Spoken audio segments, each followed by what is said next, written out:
भारत के थार रेगिस्तान में स्थित संयुक्त सैन्य अभ्यास शिविर। भारतीय सेना की विशेष बल की एक महिला अधिकारी कप्तान प्रिया शर्मा ने जैसे ही राष्ट्रीय सुरक्षा गार्ड एनएसजी से आए एक्सचेंज अधिकारी को देखा, उसकी आंखों में पूर्वी एशिया के लोगों के प्रति एक तिरस्कार की भावना उभर आई और उसने सबके सामने एक शर्त रख दी। उसने कहा कि अगर वह 1000 मीटर की शूटिंग में उसे हरा देता है तो वह उसके साथ एक रात बिताएगी। इस तरह उसने उस भारतीय अधिकारी को सबके सामने मजाक का पात्र बना दिया, लेकिन उसे यह नहीं पता था कि वह भारत के सबसे एलीट विशेष बल एनएसजी का एक ब्लैक कैट कमांडो था। यदि वीडियो देखने के बाद आपको यह कहानी पसंद आए तो कृपया सब्सक्राइब करें, लाइक करें और नोटिफिकेशन बेल को ऑन करें। धन्यवाद। क्षितिज के पार जहां लाल सूरज तप रहा था, थार रेगिस्तान की गर्मी एक मरीचिका की तरह हवाई पट्टी के अंत में बने बहुराष्ट्रीय संयुक्त अभ्यास शिविर पर छा रही थी। यह शिविर विभिन्न देशों और जातियों के सैनिकों द्वारा छोड़ी गई गर्मी और तनाव से भरा हुआ था। यह केवल एक प्रशिक्षण मैदान नहीं था, यह एक ऐसी जगह थी जहां विभिन्न देशों के एलीट एजेंट एक साथ आते थे, अपनी क्षमताओं का प्रदर्शन करते थे और अपने सम्मान के लिए एक अदृश्य युद्ध लड़ते थे। इनमें सबसे अलग दिखने वाली हस्ती थी भारतीय सेना की विशेष बल की कप्तान प्रिया शर्मा। कसकर बंधे हुए सुनहरे बालों वाली प्रिया रेगिस्तान के सूरज से भी ज्यादा आत्मविश्वास से चमक रही थीं। उनका मजबूत जबड़ा, प्रशिक्षण से तराशे गए ठोस मांसपेशियां और उनकी नीली आंखें जो किसी भी चीज से डिगने वाली नहीं लगती थीं, उनके द्वारा बिताए गए कठिन समय की गवाही दे रही थीं।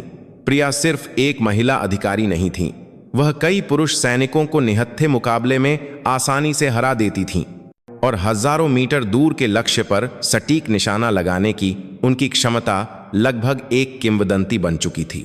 उनकी क्षमता और उनका अहंकार एक दूसरे के पूरक थे और वह उन लोगों के प्रति कोई दया नहीं दिखाती थीं जिन्हें वह खुद से कमजोर समझती थीं। उसी समय उसके रडार पर एक नया शिकार आया। पूर्वी भारत के एक छोटे से राज्य से आया एक एक्सचेंज अधिकारी कप्तान विक्रम सिंह राठौड़।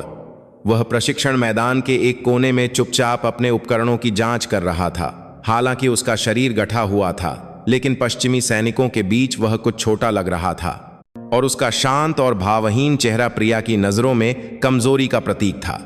प्रिया के साथी सैनिक उसे पहले से ही शांत पूर्वी कहकर उसका मजाक उड़ा रहे थे।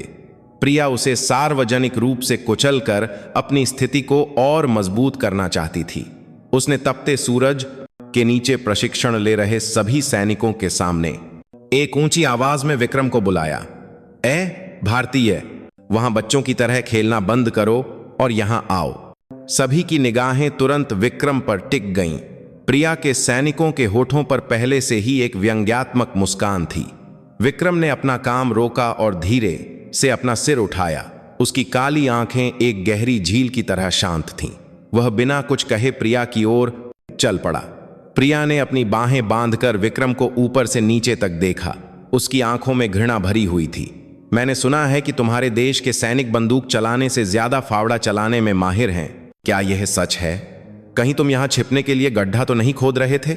आसपास जोरदार हौंसी गूंज उठी। विक्रम के माथे पर एक पल के लिए शिकन आई, लेकिन वह अभी भी चुप रहा। उसकी चुप्पी ने प्रिया को और भी उकसाया। उसने विक्रम के कंधे पर अपनी उंगली से थपकी दी और मजाक उड़ाना जारी रखा। कोई भाव नहीं, कोई शब्द नहीं। क्या तुम एक गुड़िया हो या मेरी सुंदरता देखकर तुम्हारे होश उड़ गए हैं? अगर कुछ कहना है तो सीधे मुद्दे पर आइए। पहली बार विक्रम की गहरी आवाज सुनकर प्रिया को और भी मजा आया और वह हंस पड़ी। ओ, गुड़िया बोलती है। ठीक है, मैं तुम्हें मुद्दा बताती हूं। मुझे कमजोर लोग पसंद नहीं हैं जो हमारे साथ एक ही जगह पर सांस लेते हैं। साबित करो कि तुम यहां रहने के लायक हो। मेरे साथ एक शर्त लगाओ। शर्त? हां, शर्त। वहां देखो। प्रिया ने अपनी उंगली से दूर रेगिस्तान की एक पहाड़ी पर लगे लक्ष्य की ओर इशारा किया। दूरी लगभग 1000 मीटर थी, जो एक सामान्य राइफल की प्रभावी सीमा से कहीं ज्यादा थी। मरीचिका के कारण लक्ष्य का आकार भी धुंधला दिख रहा था। हम उस 1000 मीटर के लक्ष्य पर शूटिंग का मुकाबला करेंगे। 5-5 गोलियां, जिसका स्कोर ज्यादा होगा वह जीतेगा। यह एक साधारण खेल है। अगर मैं जीती तो तुम तुरंत अपना सामान पैक करके अपने देश लौट जाओगे। यह साबित हो जाएगा कि यह जगह तुम जैसे नौसिखियों के लिए नहीं है। प्रिया के सैनिकों ने खुशी से शोर मचाया। यह स्पष्ट था कि यह मुकाबला प्रिया के पक्ष में था। इस प्रशिक्षण मैदान में प्रिया की लंबी दूरी की स्नाइपर कौशल का कोई मुकाबला नहीं कर सकता था। यह मुकाबले के बहाने एक सार्वजनिक अपमान था। और अगर तुम जीत गए, प्रिया ने विक्रम की ठोड़ी को अपनी उंगली से ऊपर उठाया और सीधे उसकी आंखों में देखा। उसकी नीली आंखों में मजाक और एक अजीब उत्साह की चमक थी। उसने अपने मोहक होठों को खोला और एक चौंकाने वाली बात कही जिसे आसपास के सभी लोग सुन सकते थे। अगर तुम मुझे हरा दो तो मैं तुम्हारे बच्चे की मां बनूंगी। कैसा लगा? एक ऐसी महिला को पाने का मौका जो तुम्हारी पहुंच से बहुत दूर है। क्या यह दिलचस्प नहीं है? एक पल के लिए प्रशिक्षण मैदान में सन्नाटा छा गया। फिर जोरदार हंसी और जयकारे की लहर दौड़ गई। सैनिक अपना पेट पकड़कर हंस रहे थे और विक्रम की ओर उंगलियां उठा रहे थे। मां बनना शब्द बहुत ही उत्तेजक और अपमानजनक था। यह सिर्फ एक मजाक नहीं था, बल्कि एक आदमी के आत्म सम्मान और एक देश के सम्मान को कुचलने वाली भाषाई हिंसा थी। उन्हें यकीन था कि यह छोटा सा पूर्वी सैनिक इस शर्त को स्वीकार करने की हिम्मत नहीं करेगा, और अगर वह करता भी है तो वह बुरी तरह हार कर हौसी का पात्र बन जाएगा। सभी की निगाहें विक्रम सिंह राठौड़ पर केंद्रित थीं। सभी को उम्मीद थी कि उसका चेहरा लाल हो जाएगा, गुस्से से विकृत हो जाएगा या शर्म से पीला पड़ जाएगा। लेकिन विक्रम के चेहरे पर कोई बदलाव नहीं आया। उसने अपने चारों ओर के मजाक और तिरस्कार की नजरों को नजरअंदाज किया और बस प्रिया की नीली आंखों में शांति से देखता रहा। उसकी गहरी काली आंखों में कोई भी भावना पढ़ना असंभव था। यह चुप्पी तूफान से पहले की शांति जैसी थी। वास्तव में वह भारतीय सेना के राष्ट्रीय सुरक्षा गार्ड NSG का एक ब्लैक कैट कमांडो था। उसने अनगिनत बार मौत का सामना किया था। ऐसे प्रशिक्षणों से गुजरा था जो इंसान की सीमाओं का परीक्षण करते थे, और उसका दिल अब किसी भी स्थिति में न डिगने वाले फौलाद का बन चुका था। उसकी नजरों में प्रिया का उकसावा एक गुस्सैल शेर के सामने भौंकते हुए पिल्ले जैसा बचकाना लग रहा था। ठीक है, विक्रम का धीमा लेकिन दृढ़ जवाब जैसे ही गूंजा, हंसी से भरे प्रशिक्षण मैदान की हवा में एक सूक्ष्म परिवर्तन महसूस होने लगा। प्रिया इस अप्रत्याशित प्रतिक्रिया से एक पल के लिए हैरान हुई, लेकिन फिर उसने अपने होठों को सिकोड़ लिया। एक कीड़ा जिसे कुचलने लायक भी नहीं समझा गया था, वह खुद आग के गड्ढे में कूद रहा था। हिम्मत तो माननी पड़ेगी। ठीक है, तो शुरू करें। मैं सबको दिखाऊंगी कि तुम कितनी बुरी तरह से टूटते हो। प्रिया ने अपनी अत्याधुनिक स्नाइपर राइफल उठाई।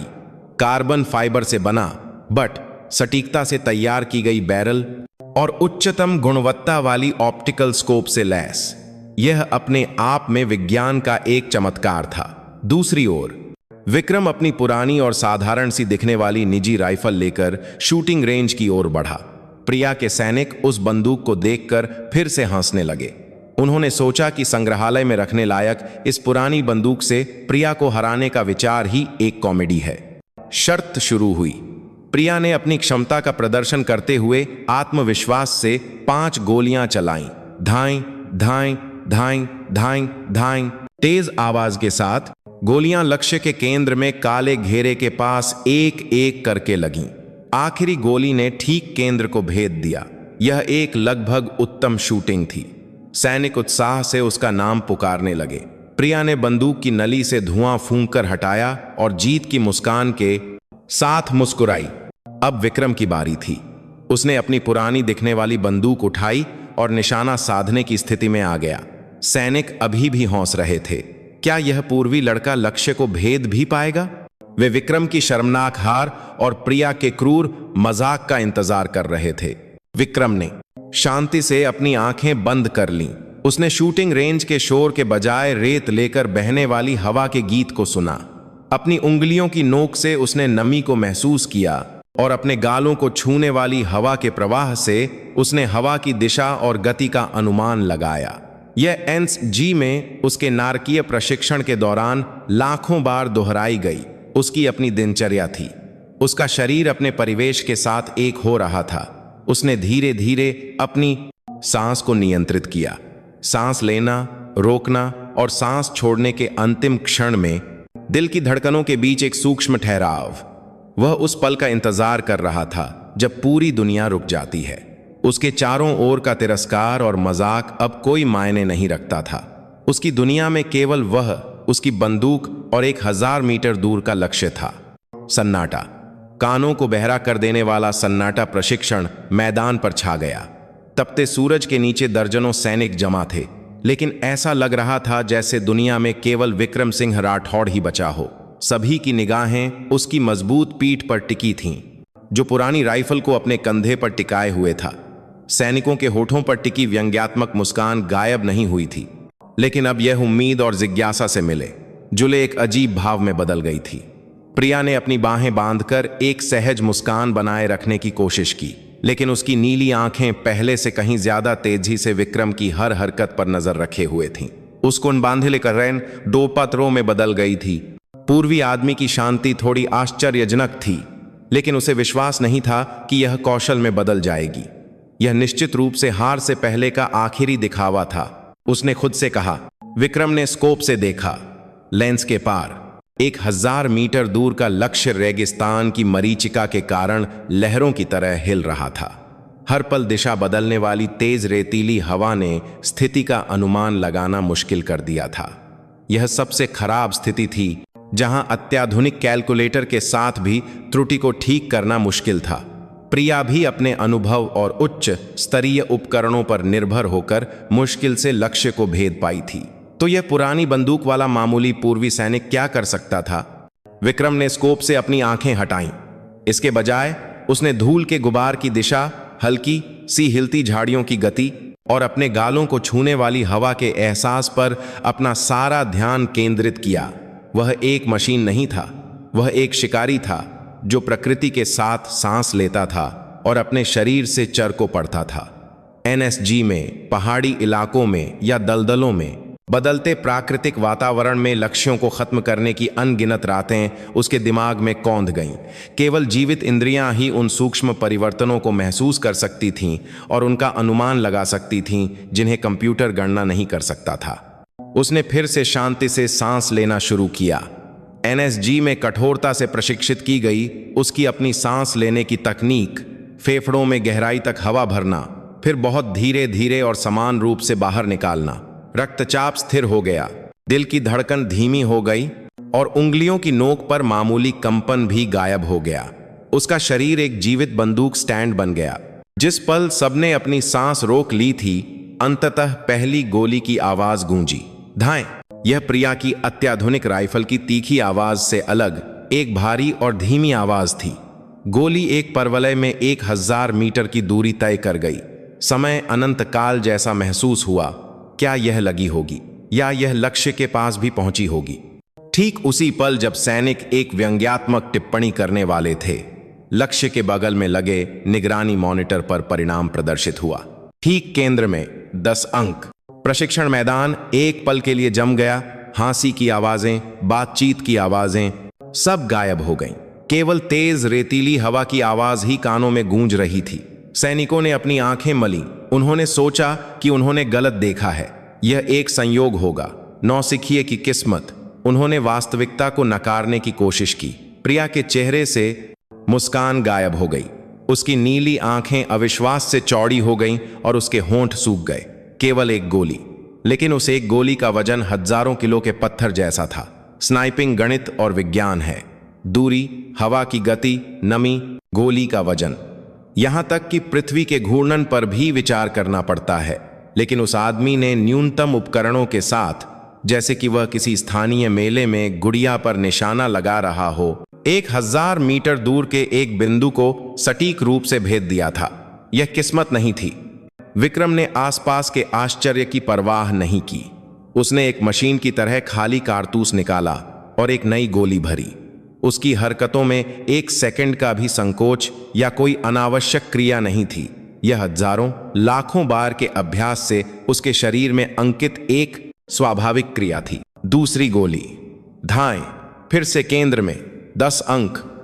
तीसरी गोली, धाएं, 10 अंक। चौथी गोली, धाएं, 10 अंक। लगातार 4 गोलियों की आवाज सिर्फ शोर नहीं थी, यह प्रशिक्षण मैदान पर हावी सैनिकों के अहंकार और पूर्वाग्रह को तोड़ने वाले हथौड़े की आवाज थी।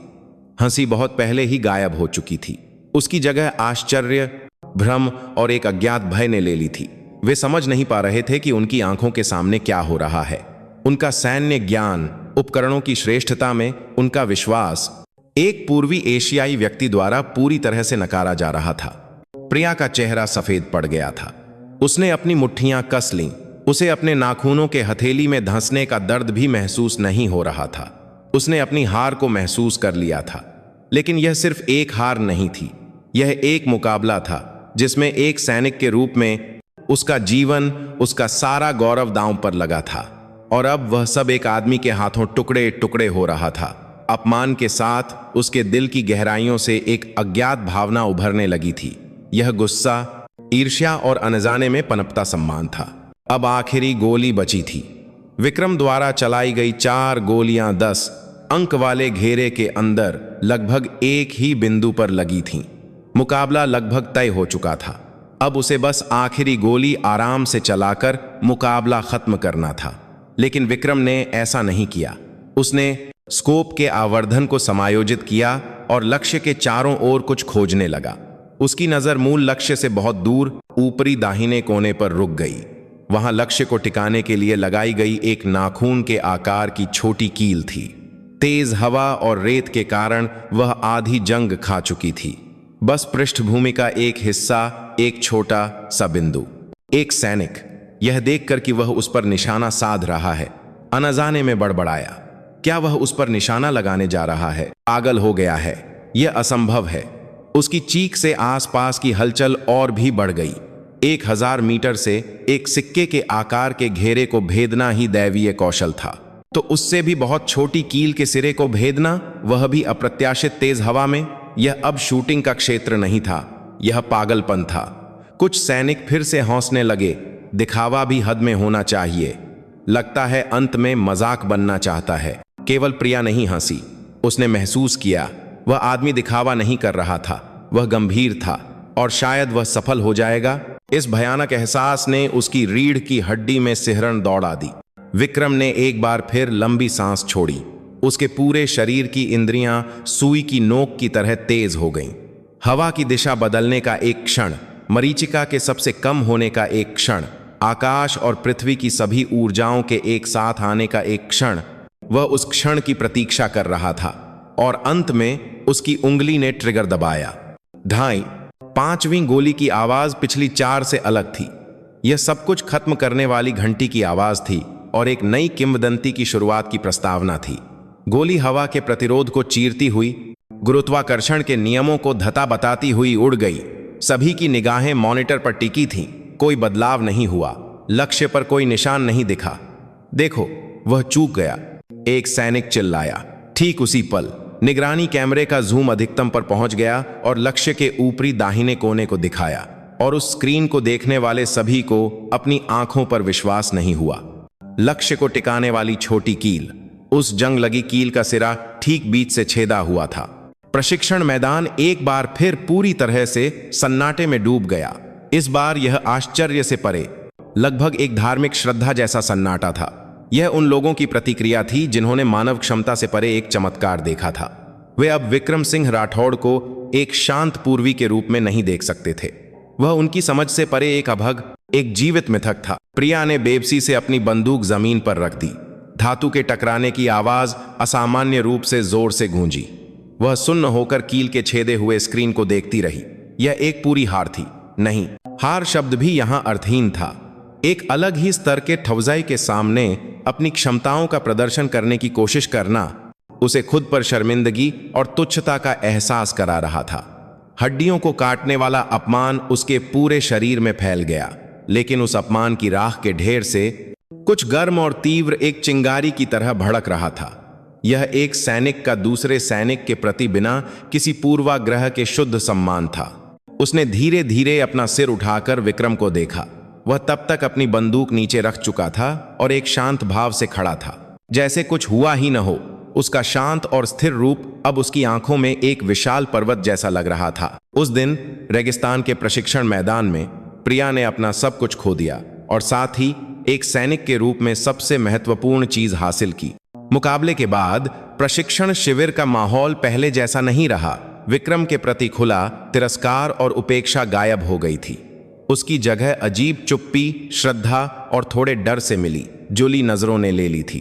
अब जब विक्रम गुजरता तो सैनिक अनजाने में रास्ता छोड़ देते या नजरें मिलने पर अजीब तरह से सिर झुका लेते। उनके लिए विक्रम अब एक कमजोर पूर्वी एक्सचेंज अधिकारी नहीं था, वह एक अज्ञात हब्जाई था जिसने उनके सामान्य ज्ञान को नष्ट कर दिया था और उनके आत्म सम्मान को गहरी चोट पहुंचाई थी।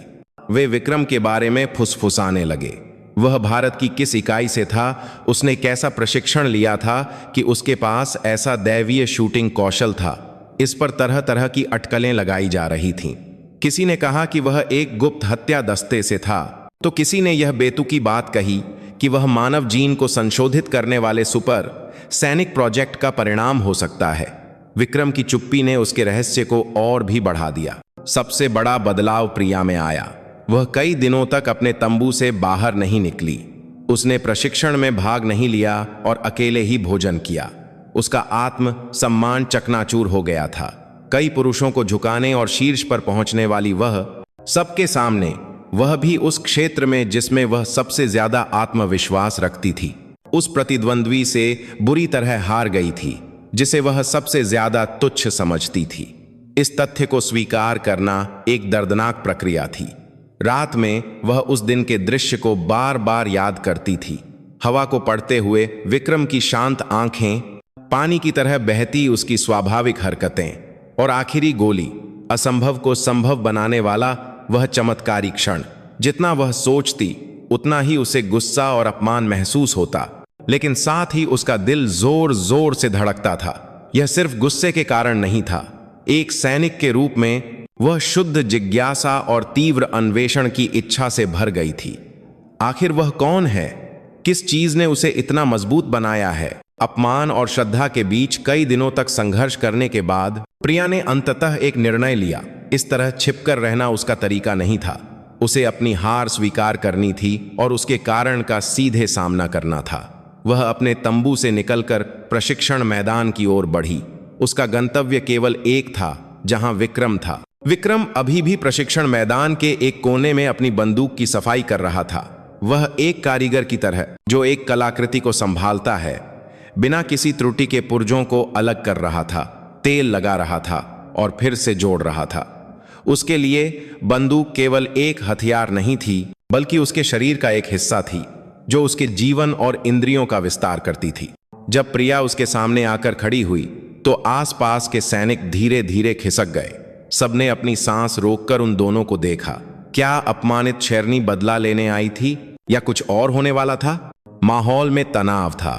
कप्तान राठौड़, प्रिया की आवाज में पहले के अहंकार के बजाय एक मामूली कंपन और दृढ़ संकल्प मिला हुआ था। विक्रम ने अपना काम रोका और धीरे से अपना सिर उठाया।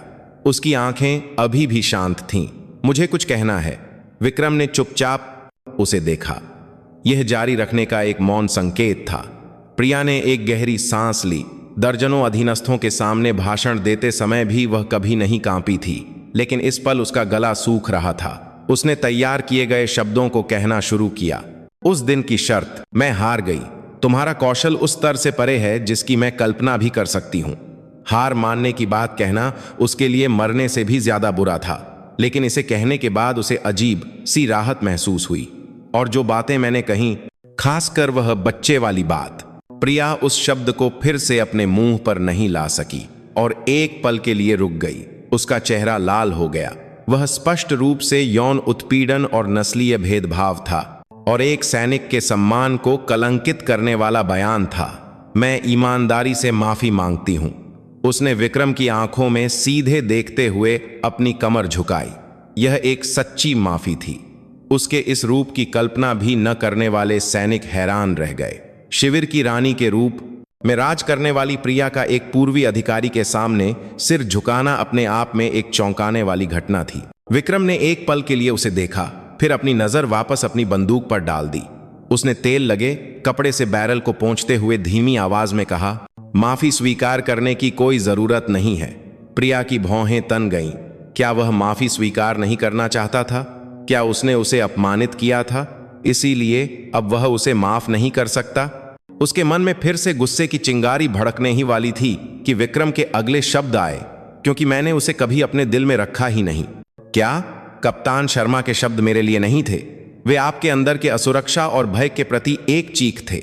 विक्रम ने बंदूक की सफाई पूरी की और एक एक करके पुर्जे जोड़ने लगा।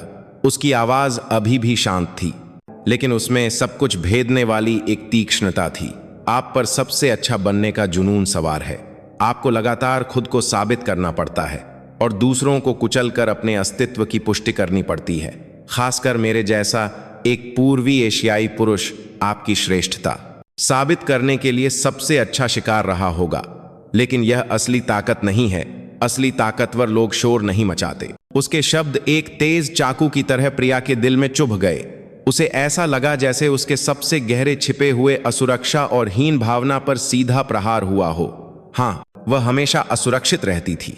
एक महिला होने के नाते उसे पुरुषों से 2 गुना तिगुना ज्यादा मेहनत करनी पड़ती थी, और उसे डर था कि अगर वह एक पल के लिए भी कमजोर दिखी तो उसे तुरंत नजरअंदाज कर दिया जाएगा और पीछे छोड़ दिया जाएगा। उसका अहंकार उस डर को छिपाने के लिए एक कवच मात्र था। प्रिया के पास कहने के लिए कुछ नहीं बचा था। वह सिर्फ एक अच्छा शूटर नहीं था, उसके पास इंसान के सार को भेदने की अंतर्दृष्टि भी थी। तुम्हें यह कैसे पता चला? आंखें देखकर पता चल जाता है, विक्रम ने पूरी तरह से जोड़ी गई बंदूक उठाते हुए कहा। मैंने युद्ध के मैदान में अनगिनत लोगों की आंखें देखी हैं। मौत का सामना करने वालों की आंखें, लालच से भरी आंखें, डर से कांपती आंखें, और तुम्हारी तरह डर को छिपाने के लिए दिखावा करने वालों की आंखें भी। उसी पल प्रिया को एहसास हुआ, वह अब तक एक बच्चे की तरह दिखावा कर रही थी, लेकिन उसके सामने खड़ा यह आदमी अनगिनत युद्ध के मैदानों से गुजर चुका था। जीवन और मृत्यु की सीमा को अनगिनत बार पार कर चुका एक असली सैनिक था। बस एक बात पूछनी है, आखिरी गोली तुम उस छोटी कील को कैसे भेद पाए? मैंने कितना भी सोचा, मैं समझ नहीं पाई। यह बैलिस्टिक गणना से संभव नहीं था। यह उसका सबसे बड़ा सवाल था जिस पर उसने कई रातें सोची थीं। विक्रम ने बंदूक नीचे रखी और अपनी जगह से उठा। वह प्रिया के पास से गुजरते हुए धीमी आवाज में बोला, बंदूक हाथ से नहीं, दिल से चलाई जाती है। यह कहकर वह अपने तंबू की ओर चल पड़ा। प्रिया कुछ देर तक उस जगह पर मूर्तिवत खड़ी उसकी पीठ को देखती रही। दिल से चलाई जाती है। वह अभी तक इस पहेली जैसे शब्द का अर्थ नहीं समझ पाई थी, लेकिन एक बात निश्चित थी, वह अब एक नई दुनिया के दरवाजे पर खड़ी थी, और उस दरवाजे को खोलने वाली एकमात्र चाबी विक्रम सिंह राठौड़ नाम के इस आदमी के पास थी। उस दिन के बाद प्रिया ने विक्रम को न तो उकसाया और न ही नजरअंदाज किया। इसके बजाय वह एक साये की तरह उसका पीछा करने लगी। वह उसके प्रशिक्षण को देखती, उसकी हर हरकत पर नजर रखती। उसके मन में अब विक्रम को पार करने का एक नया लक्ष्य था। यह अब विकृत प्रतिस्पर्धा या अहंकार नहीं था, यह सच्ची ताकत की ओर एक शुद्ध लालसा थी। उन दोनों का रिश्ता इस तरह एक नए मोड़ पर पहुंच रहा था।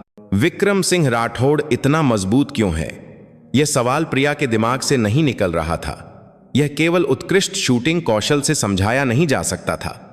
उसकी हमेशा शांत रहने वाली आंखें, अत्यधिक दबाव में भी न डिगने वाला संयम, और इंसान के सार को भेदने वाली अंतर्दृष्टि, यह एक ऐसा स्तर था जो केवल साधारण प्रशिक्षण से हासिल नहीं किया जा सकता था।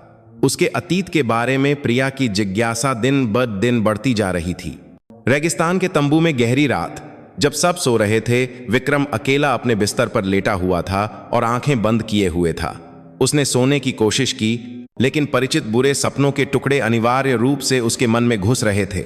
वे उसके अतीत की यादें थीं, भारतीय राष्ट्रीय सुरक्षा गार्ड एनएसजी के दिनों की। जैसे ही स्क्रीन बदली, उसकी आंखों के सामने कश्मीर की बर्फीली सर्दियों का दृश्य फैल गया। हड्डियों को चीर देने वाली ठंडी हवा शरीर में घुस रही थी, और घुटनों तक जमी बर्फ ने एक कदम भी आगे बढ़ना मुश्किल कर दिया था। पूरी तरह से लैस एनएसजी कमांडो बर्फीले पहाड़ों पर चढ़ रहे थे। उनमें युवा विक्रम भी था। शीतदंश से सुन्न हो चुके हाथ पैर, कई दिनों की नींद की कमी और भूख से धुंधलाती चेतना। यह इंसान की सीमाओं का परीक्षण करने वाला हेलवीक था। प्रशिक्षक की दहाड़ उसके कानों में गूंजी, अगर हार माननी है तो अभी घंटी बजा दो, लेकिन याद रखना, जिस पल तुम यहां घंटी बजाओगे तुम्हारी जिंदगी पर हमेशा के लिए एक हारे हुए का ठप्पा लग जाएगा। तंबू के सामने लगी हार की घंटी। उस घंटी को बजाने का मतलब शारीरिक पीड़ा से मुक्ति और साथ ही एक सैनिक के रूप में मौत थी। कई साथियों ने घंटी बजाई और प्रशिक्षण छोड़ दिया। उनके आंसू देखकर विक्रम ने अपने दांत भींच लिए। वह यहां नहीं टूट सकता था। यादें एक और जगह पर चली गईं। मुंबई की काली रात, 26/11 का आतंकवादी हमला।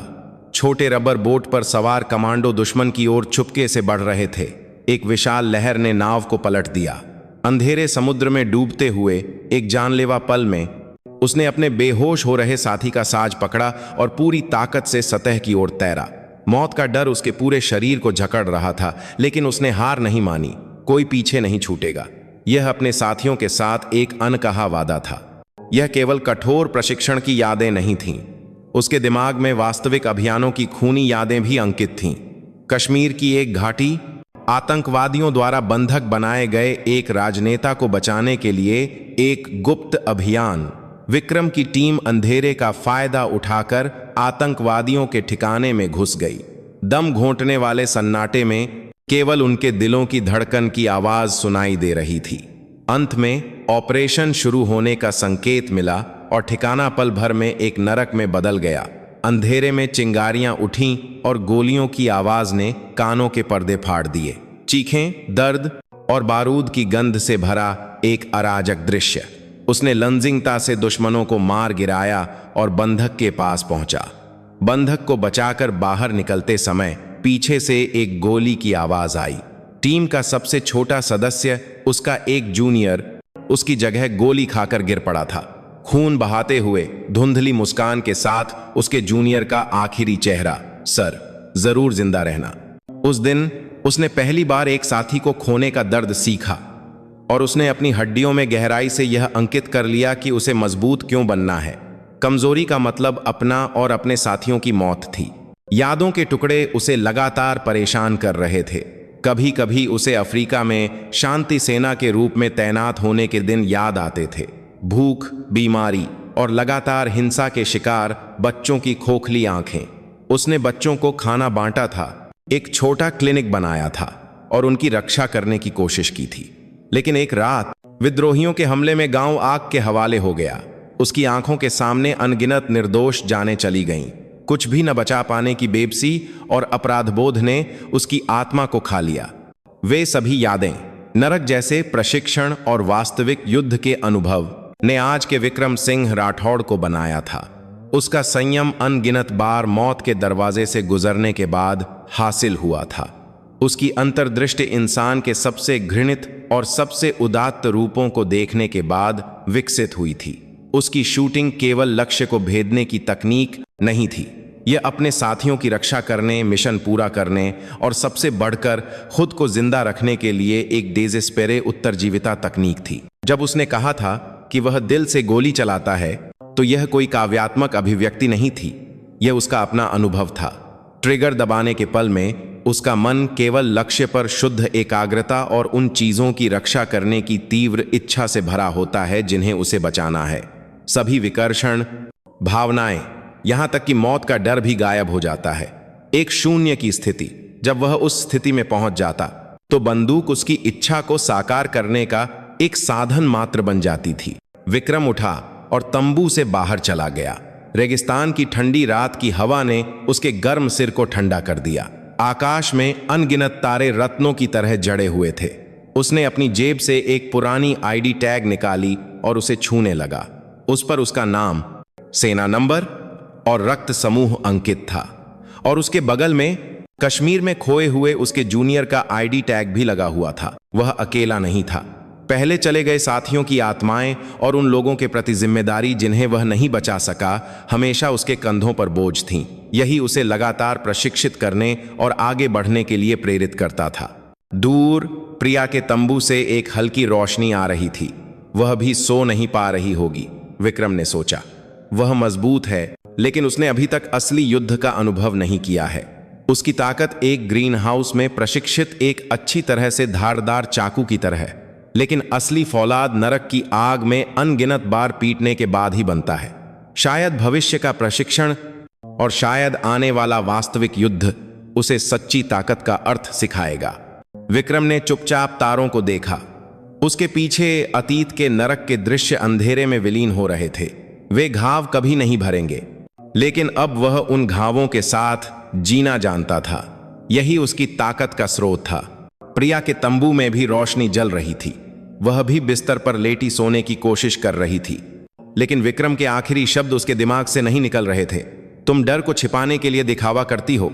उन शब्दों ने उसके सबसे गहरे घाव को कुरेद दिया था। उसका अभिमानी और आक्रामक स्वभाव जन्मजात नहीं था। यह जिंदा रहने के लिए उसके द्वारा खुद पात्स अभिमानी है बनाया गया एक कठोर और नुकीला कवच था। उसकी यादें भारतीय सैन्य अकादमी ईमा के दिनों में वापस चली गईं।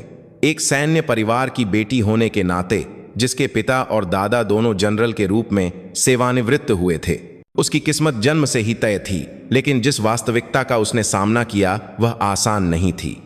अत्यधिक पुरुष प्रधान संस्कृति में एक महिला कैडेट हमेशा एक बाहरी और मजाक का पात्र होती थी। लड़की होकर फौजी बनेगी, इससे अच्छा तो रसोई में खाना बनाना सीख लेती।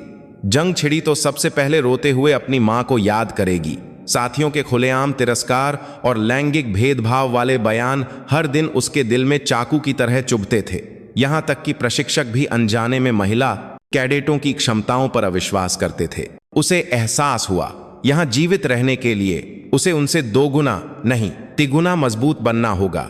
जिस पल वह कमजोर दिखेगी उसे खा लिया जाएगा।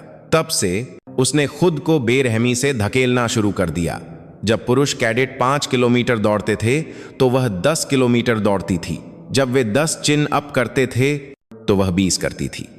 वह सुबह सबसे पहले उठकर प्रशिक्षण शुरू करती और देर रात तक पुस्तकालय में बैठकर रणनीति का अध्ययन करती। उसने नींद और भोजन का त्याग कर दिया और केवल प्रशिक्षण और पढ़ाई पर ध्यान केंद्रित किया।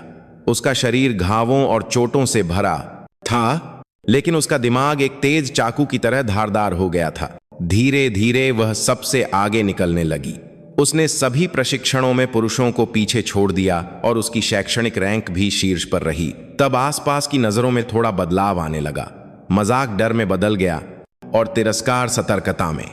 उसने पुरुषों को ताकत से वश में करना सीख लिया था।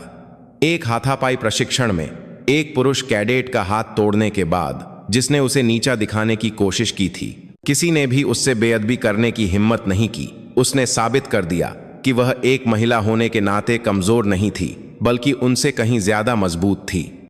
लेकिन इस प्रक्रिया में उसे कुछ खोना पड़ा। हंसी और आंसू, सहानुभूति और करुणा। उसने इन मानवीय भावनाओं को कमजोरी का संकेत मानते हुए अपने दिल के दरवाजे बंद कर लिए।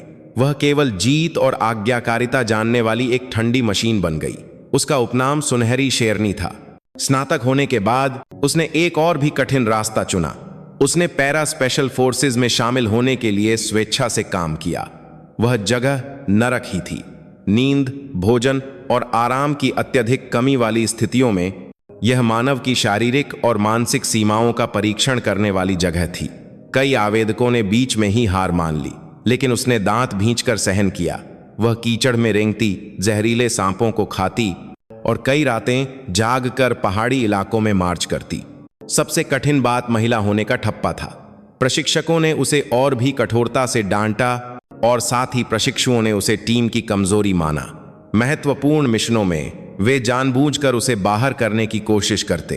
एक बार एक नेविगेशन प्रशिक्षण के दौरान साथियों ने जानबूझकर उसे गलत निर्देशांक बताकर भटकाने की कोशिश की।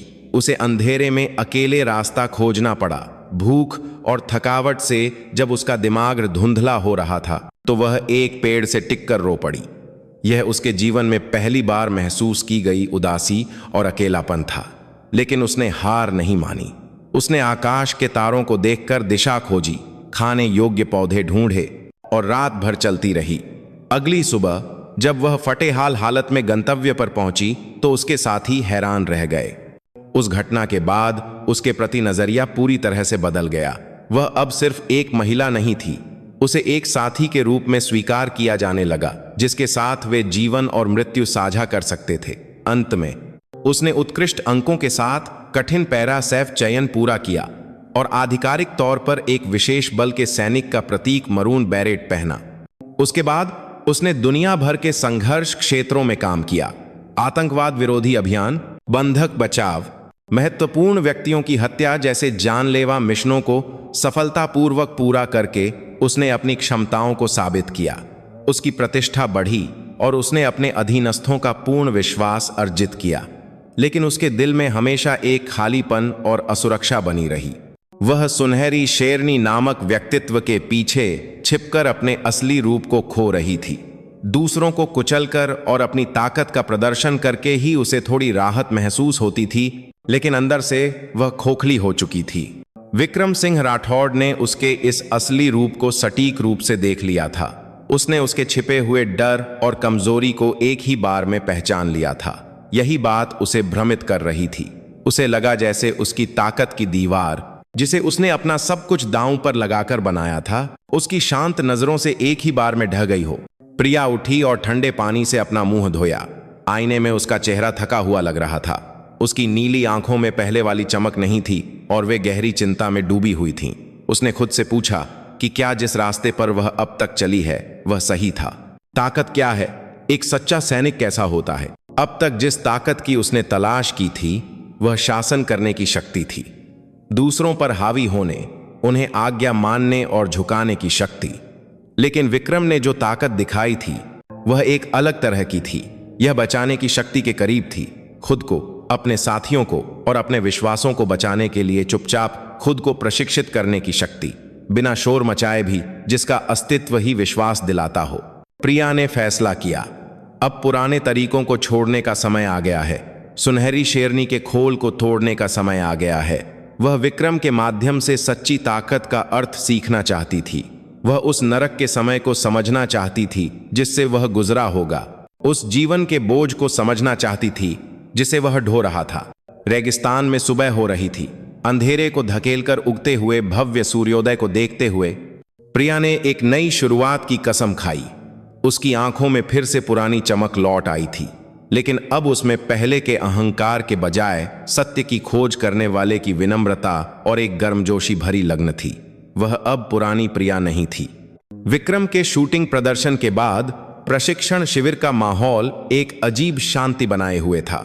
सैनिक अब विक्रम को उकसाते नहीं थे और प्रिया भी चुपचाप उसे देखती रहती थी। लेकिन यह शांति तूफान से पहले की शांति जैसी थी। सभी जानते थे कि यह दोस्ती बढ़ाने वाला शिविर नहीं, बल्कि किसी भी समय वास्तविक युद्ध में भेजे जा सकने वाले एलीट एजेंटों का जमावड़ा था। और अंत में वह दिन आ ही गया। सुबह सुबह एक जोरदार आपातकालीन घंटी ने पूरे शिविर को हिला दिया। सभी सैनिक पलंग से उछलकर उठे और अपने युद्धक उपकरण तैयार करने लगे। 5 मिनट से भी कम समय में पूरी तरह से सशस्त्र सैनिक केंद्रीय ऑपरेशन कंट्रोल रूम टॉक में इकट्ठा हो गए। कंट्रोल रूम के बड़े स्क्रीन पर उपग्रह से ली गई इस क्षेत्र की एक तस्वीर थी और उसके केंद्र में एक लाल बिंदु चमक रहा था। संयुक्त अभ्यास के कमांडर कर्नल जॉनसन ने ब्रीफिंग शुरू की। उनके चेहरे पर हमेशा की सहजता के बजाय एक कठोर तनाव था। सैनिकों, यह कोई अभ्यास नहीं है, यह एक वास्तविक स्थिति है। सैनिकों के बीच एक धीमी फुसफुसाहट हुई। खुफिया जानकारी के अनुसार अंतर्राष्ट्रीय आतंकवादी संगठन काला झंडा का एक प्रमुख सदस्य और बम बनाने का विशेषज्ञ जर्रार इस क्षेत्र में घुस आया है। उसका स्थान यहां है, सीमा के पास एक पुरानी तेल रिफाइनरी। कर्नल जॉनसन ने लेजर पॉइंटर से स्क्रीन पर लाल बिंदु की ओर इशारा किया।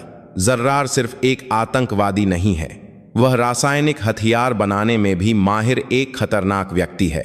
हमें जानकारी मिली है कि वह यहां एक बड़े पैमाने पर आतंकवादी हमले की तैयारी कर रहा है। हमारा मिशन केवल एक है, सूर्योदय से पहले रिफाइनरी में घुसपैठ करना और जर्रार को जिंदा पकड़ना या प्रतिरोध करने पर मार गिराना। ऑपरेशन कंट्रोल रूम की हवा बर्फ की तरह ठंडी हो गई। सभी ने मिशन के महत्व और खतरे को महसूस किया।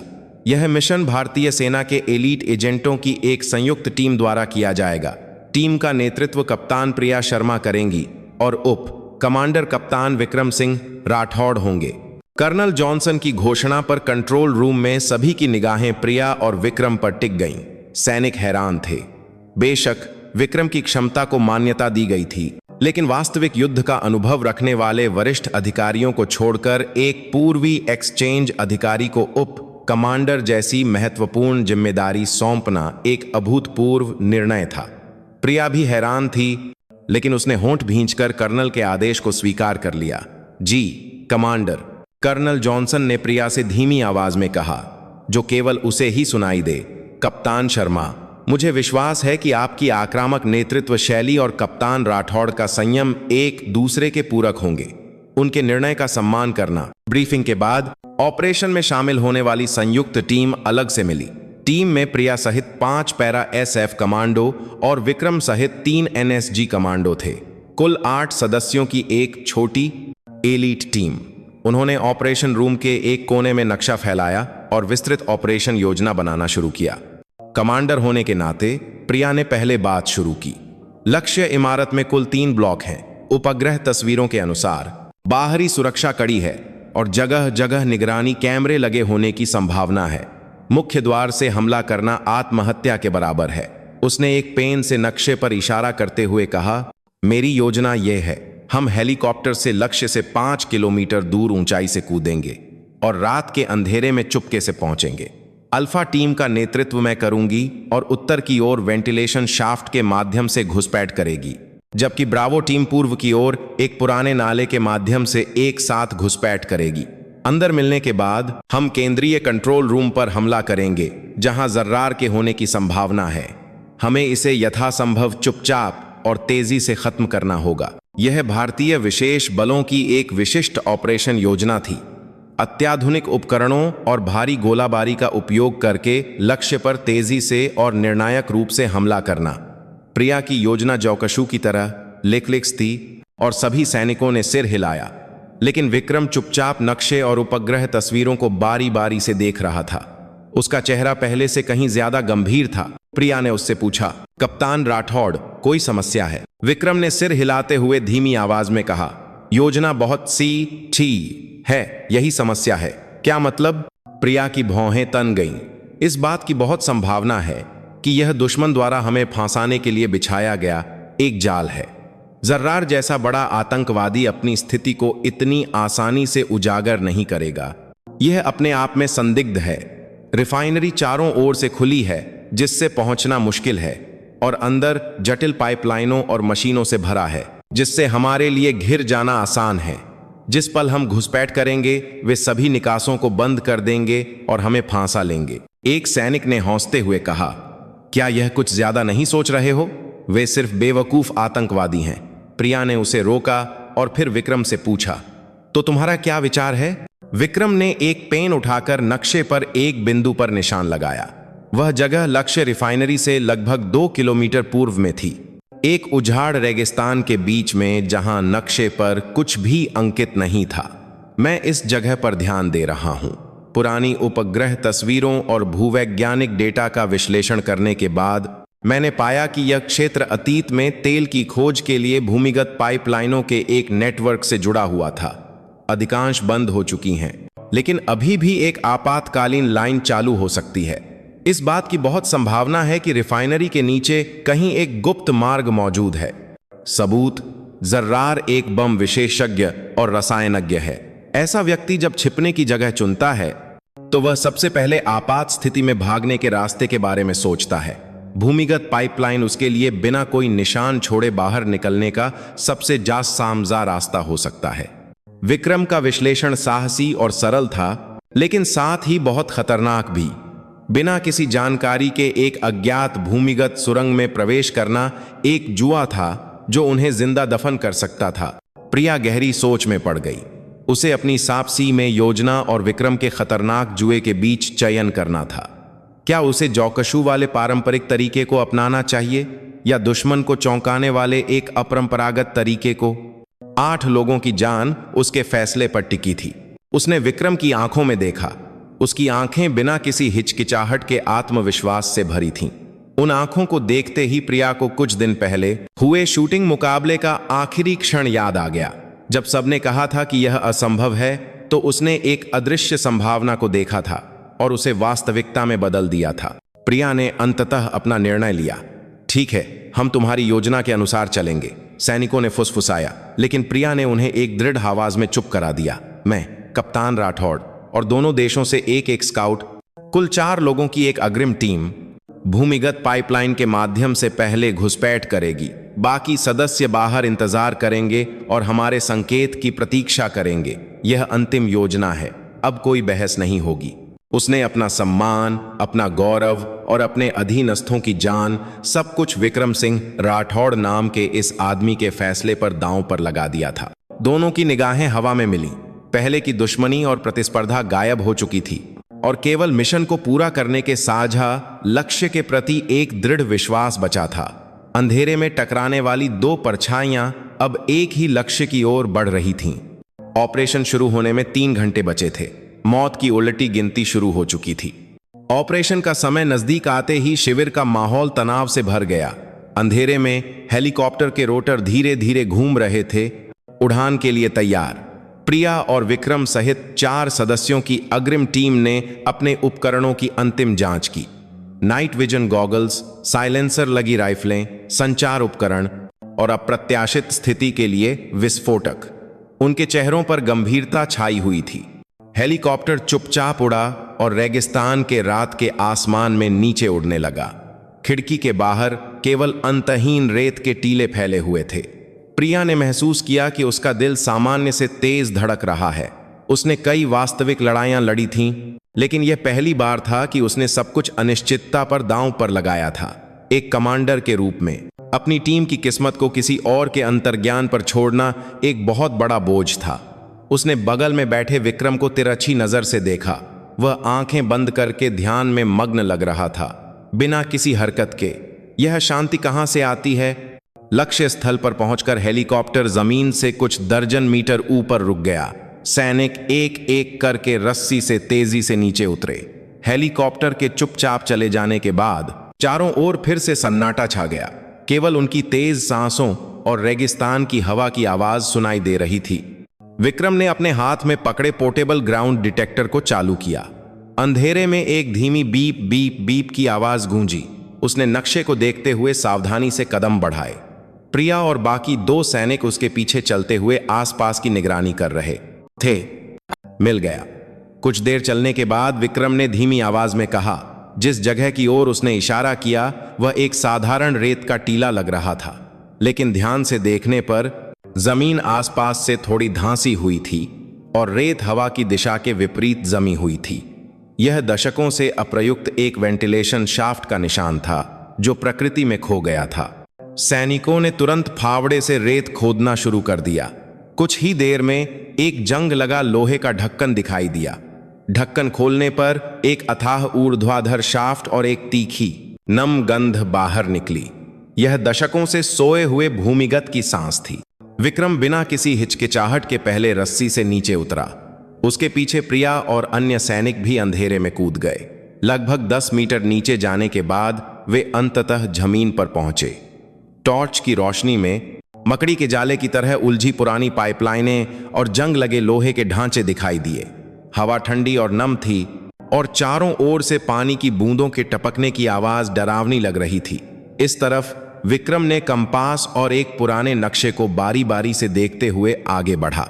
वे एक पंक्ति में चलते हुए एक दूसरे की हरकतों पर नजर रखते हुए सावधानी से आगे बढ़े। संकरा रास्ता इतना तंग था कि एक व्यक्ति मुश्किल से गुजर सकता था और जमीन पर टखनों तक पानी भरा हुआ था। एक बंद जगह जहां दुश्मन कभी भी कहीं से भी प्रकट हो सकता था। अत्यधिक तनाव ने उनके पूरे शरीर को जकड़ लिया था। प्रिया केवल विक्रम की पीठ को देखकर चल रही थी। उसे एहसास हुआ कि यह वह जगह नहीं है जहां अत्याधुनिक उपकरण या भारी गोलाबारी काम करती है। यह एक आदिम युद्ध का मैदान था, जहां केवल मानव की इंद्रियां, अंतर्ज्ञान और अनुभव ही एकमात्र हथियार थे। और इस अंधेरे में विक्रम ऐसे चल रहा था जैसे वह अपने घर में हो, परिचित और सहज। वह ध्वनि, गंध और हवा के सूक्ष्म प्रवाह को भी नहीं चूक रहा था और आसपास के सभी परिवर्तनों को महसूस कर रहा था। कुछ देर आगे बढ़ने के बाद आगे चल रहे विक्रम ने अचानक हाथ उठाकर रुकने का संकेत दिया। सब वहीं जम गए। क्या हुआ? प्रिया ने वायरलेस पर फुसफुसाया। शुश। विक्रम ने अपनी टॉर्च बंद की और अंधेरे में कान लगाया। प्रिया ने भी अपनी सांस रोककर ध्यान केंद्रित किया। पहले तो कोई आवाज नहीं आई, लेकिन जैसे जैसे समय बीता और उसके कान अंधेरे के आदी हो गए, एक बहुत ही धीमी आवाज सुनाई दी। दूर से एक निश्चित अंतराल पर दोहराई जाने वाली धातु के टकराने की आवाज और इंसानी आवाजें। वे वहां थे और बहुत करीब थे। विक्रम का अनुमान सही था। यह सिर्फ एक बंद पाइपलाइन नहीं थी, बल्कि एक गुप्त मार्ग था जिसे दुश्मन वास्तव में इस्तेमाल कर रहे थे। अगर उन्होंने प्रिया की योजना के अनुसार पारंपरिक तरीका अपनाया होता तो वे अब तक पूरी तरह से घिर चुके होते और मारे जा चुके होते। प्रिया ने अपनी रीढ़ की हड्डी में ठंडे पसीने को महसूस किया। विक्रम ने हाथ के इशारे से सैनिकों को सामरिक स्थिति लेने का निर्देश दिया। दुश्मन दो थे, शायद एक गश्ती दल। वे बिना आवाज किए दीवार से चिपकर दुश्मनों के आने का इंतजार करने लगे। अंधेरे में दुश्मनों के कदमों और बातचीत की आवाजें और भी करीब आने लगीं। अंत में कोने से मुड़कर दो आतंकवादी दिखाई दिए।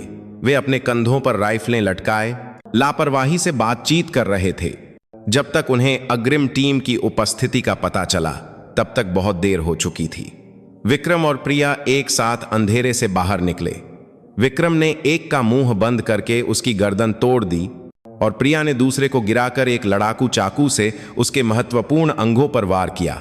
एक चीख भी नहीं निकाल पाए।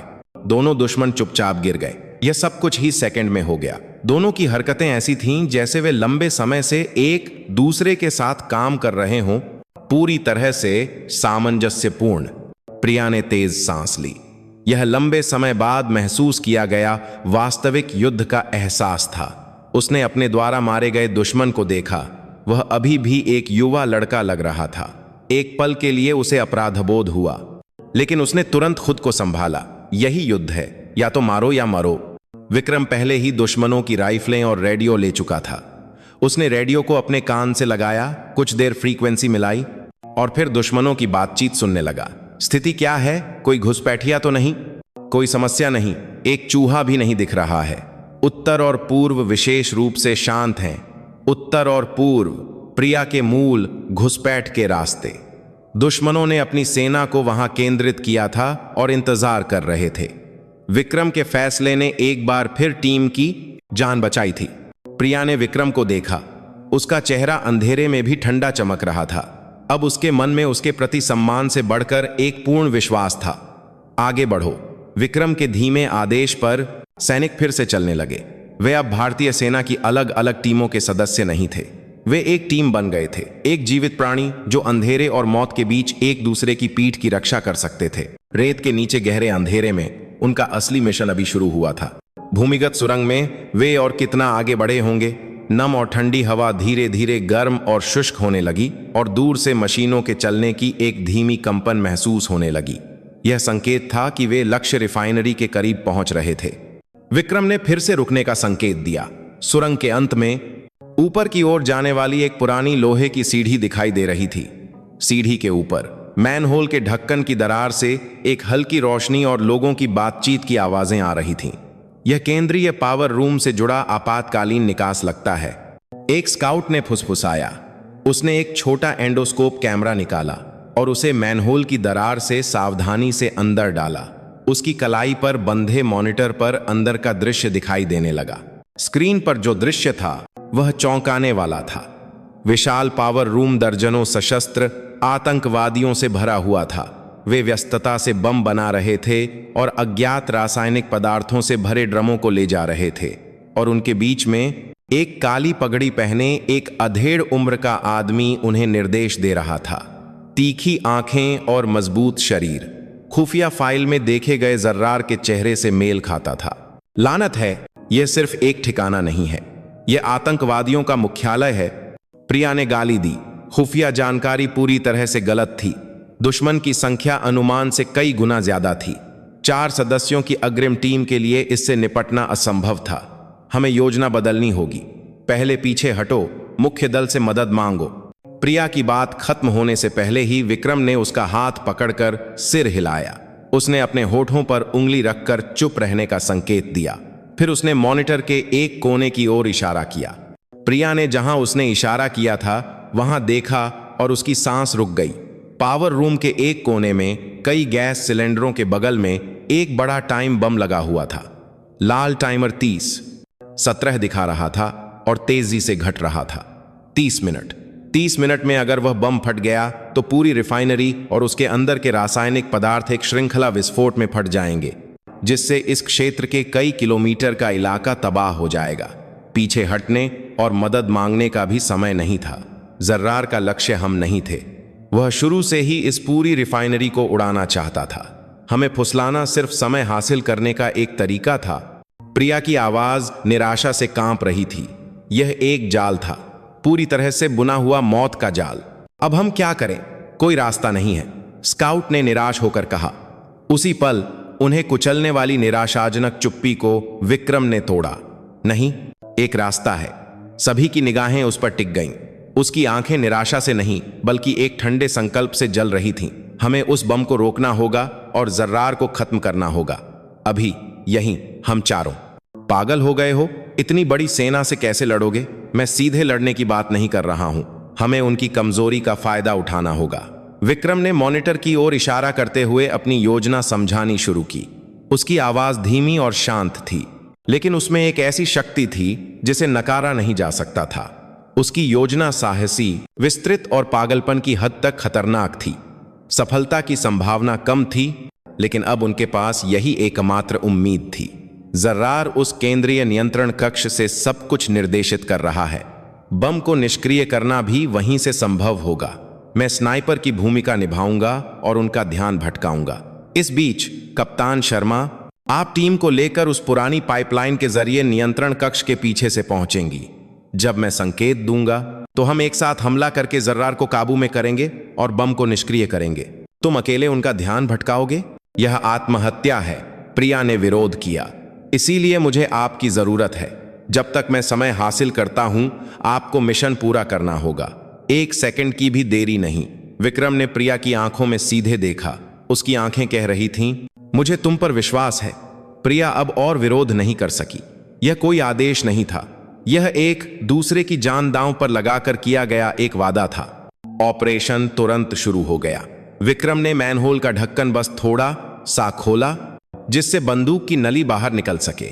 उस दरार से दिखने वाला पावर रूम ही उसका एकमात्र युद्ध का मैदान था। उसने अपनी सांस रोककर सबसे प्रभावी लक्ष्यों की तलाश शुरू की। कमांडर, संचारकर्मी, भारी हथियार चलाने वाले, वे मुख्य लक्ष्य थे जो अराजकता को अधिकतम कर सकते थे और दुश्मन की कमान श्रृंखला को पंगु बना सकते थे।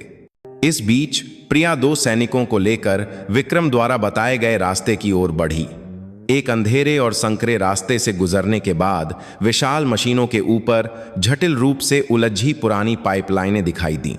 वे चुपचाप पाइपों को पकड़कर आगे बढ़े ताकि नीचे मौजूद दर्जनों दुश्मनों को पता न चले। यह एक खतरनाक कलाबाजी थी, जहां एक गलती सब कुछ खत्म कर सकती थी। प्रिया ने नीचे देखा। दर्जनों दुश्मन, टाइम बम और विक्रम, जिसे अकेले ही उन सब का सामना करना था। उसने अपनी मुट्ठी कस ली। उसे हर हाल में सफल होना था। अंत में नियंत्रण कक्ष के पीछे एक अंधेरे कोने में पहुंचकर प्रिया ने वायरलेस पर विक्रम को संकेत भेजा, तैयार। एक छोटी चुप्पी के बाद विक्रम की आवाज आई, 3, 2, 1। अब नरक शुरू होता है। यह शब्द खत्म होते ही मैनहोल की दरार से एक चिंगारी निकली। धाएं। साइलेंसर लगी बंदूक की आवाज। पावर रूम के केंद्र में पहरा दे रहे एक आतंकवादी कमांडर का सिर फट गया और वह गिर पड़ा। एक पल में पावर रूम में अफरा तफरी मच गई। स्नाइपर, दुश्मन का हमला। चीख पुकार के साथ आतंकवादी इधर उधर भागने लगे। धाएं धाएं, लगातार गोलियों की आवाजें। विक्रम की गोलियां बिना किसी चूक के दुश्मनों के महत्वपूर्ण हिस्सों को भेद रही थीं। उसने संचार उपकरणों को नष्ट कर दिया, बाहरी दुनिया से संपर्क काट दिया और भारी हथियार उठाने वाले को मार गिराया। उसकी स्नाइपिंग केवल हत्या नहीं थी, यह एक सटीक सर्जिकल ऑपरेशन की तरह था जो दुश्मन की आंखें, कान और दिमाग को पंगु बना रहा था। दुश्मन गुस्से में मैनहोल के ढक्कन पर अंधाधुंध गोलियां चलाने लगे। धातु के फटने की भयानक आवाज के साथ टुकड़े चारों ओर बिखर गए, लेकिन विक्रम बिना हिले डुले शांति से अगले लक्ष्य पर निशाना साध रहा था। अभी हमला। प्रिया की चीख के साथ 3 सैनिक पाइपों से कूदकर दुश्मनों की पीठ पर हमला कर दिया। अचानक हुए पिछले हमले से दुश्मनों की कतार पूरी तरह से टूट गई। पावर रूम पल भर में एक नरक में बदल गया, जहां दोस्त और दुश्मन आपस में लड़ रहे थे। प्रिया केवल एक लक्ष्य की ओर दौड़ी, जर्रार। उसने 2 पिस्तौलें लेकर अपने रास्ते में आने वाले दुश्मनों को सटीक निशानों से मार गिराया। उसकी हरकतें एक गुस्सैल बाघिन की तरह तेज और घातक थीं। अंत में जब वह जर्रार के सामने पहुंची तो उसने हंसते हुए नियंत्रण कक्ष पर एक स्विच दबाया। एक भयानक आवाज के साथ प्रिया और उसके बीच एक लोहे का शटर नीचे आ गया, जिसने रास्ता रोक दिया। मूर्ख, बहुत देर हो चुकी है। शटर के पीछे से जर्रार की मजाकिया आवाज गूंजी। टाइम बम का टाइमर अब 5 मिनट से भी कम बचा था। प्रिया ने निराश होकर शटर को पीटा। तभी धाई, एक गोली की आवाज के साथ शटर का इलेक्ट्रॉनिक लॉक टूट गया। यह विक्रम था। उसने अराजक युद्ध के मैदान के बीच भी प्रिया की स्थिति को सटीक रूप से समझा था और केवल एक गोली से उसका रास्ता खोल दिया था। प्रिया ने टूटे हुए शटर को लात मारकर अंदर छलांग लगाई। जर्रार ने हैरान होकर उसे देखा। जिस पल दोनों की आंखें मिलीं, पावर रूम का सारा शोर जैसे थम गया। एक विशाल इस्पात के दानव के दिल में दोनों का अंतिम मुकाबला शुरू हो रहा था। लोहे के शटर के ढहने के बाद नियंत्रण कक्ष में तनावपूर्ण सन्नाटा छा गया।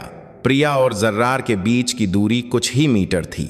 बाहर की गोलियों और चीखों की आवाजें किसी और दुनिया की तरह दूर लग रही थीं।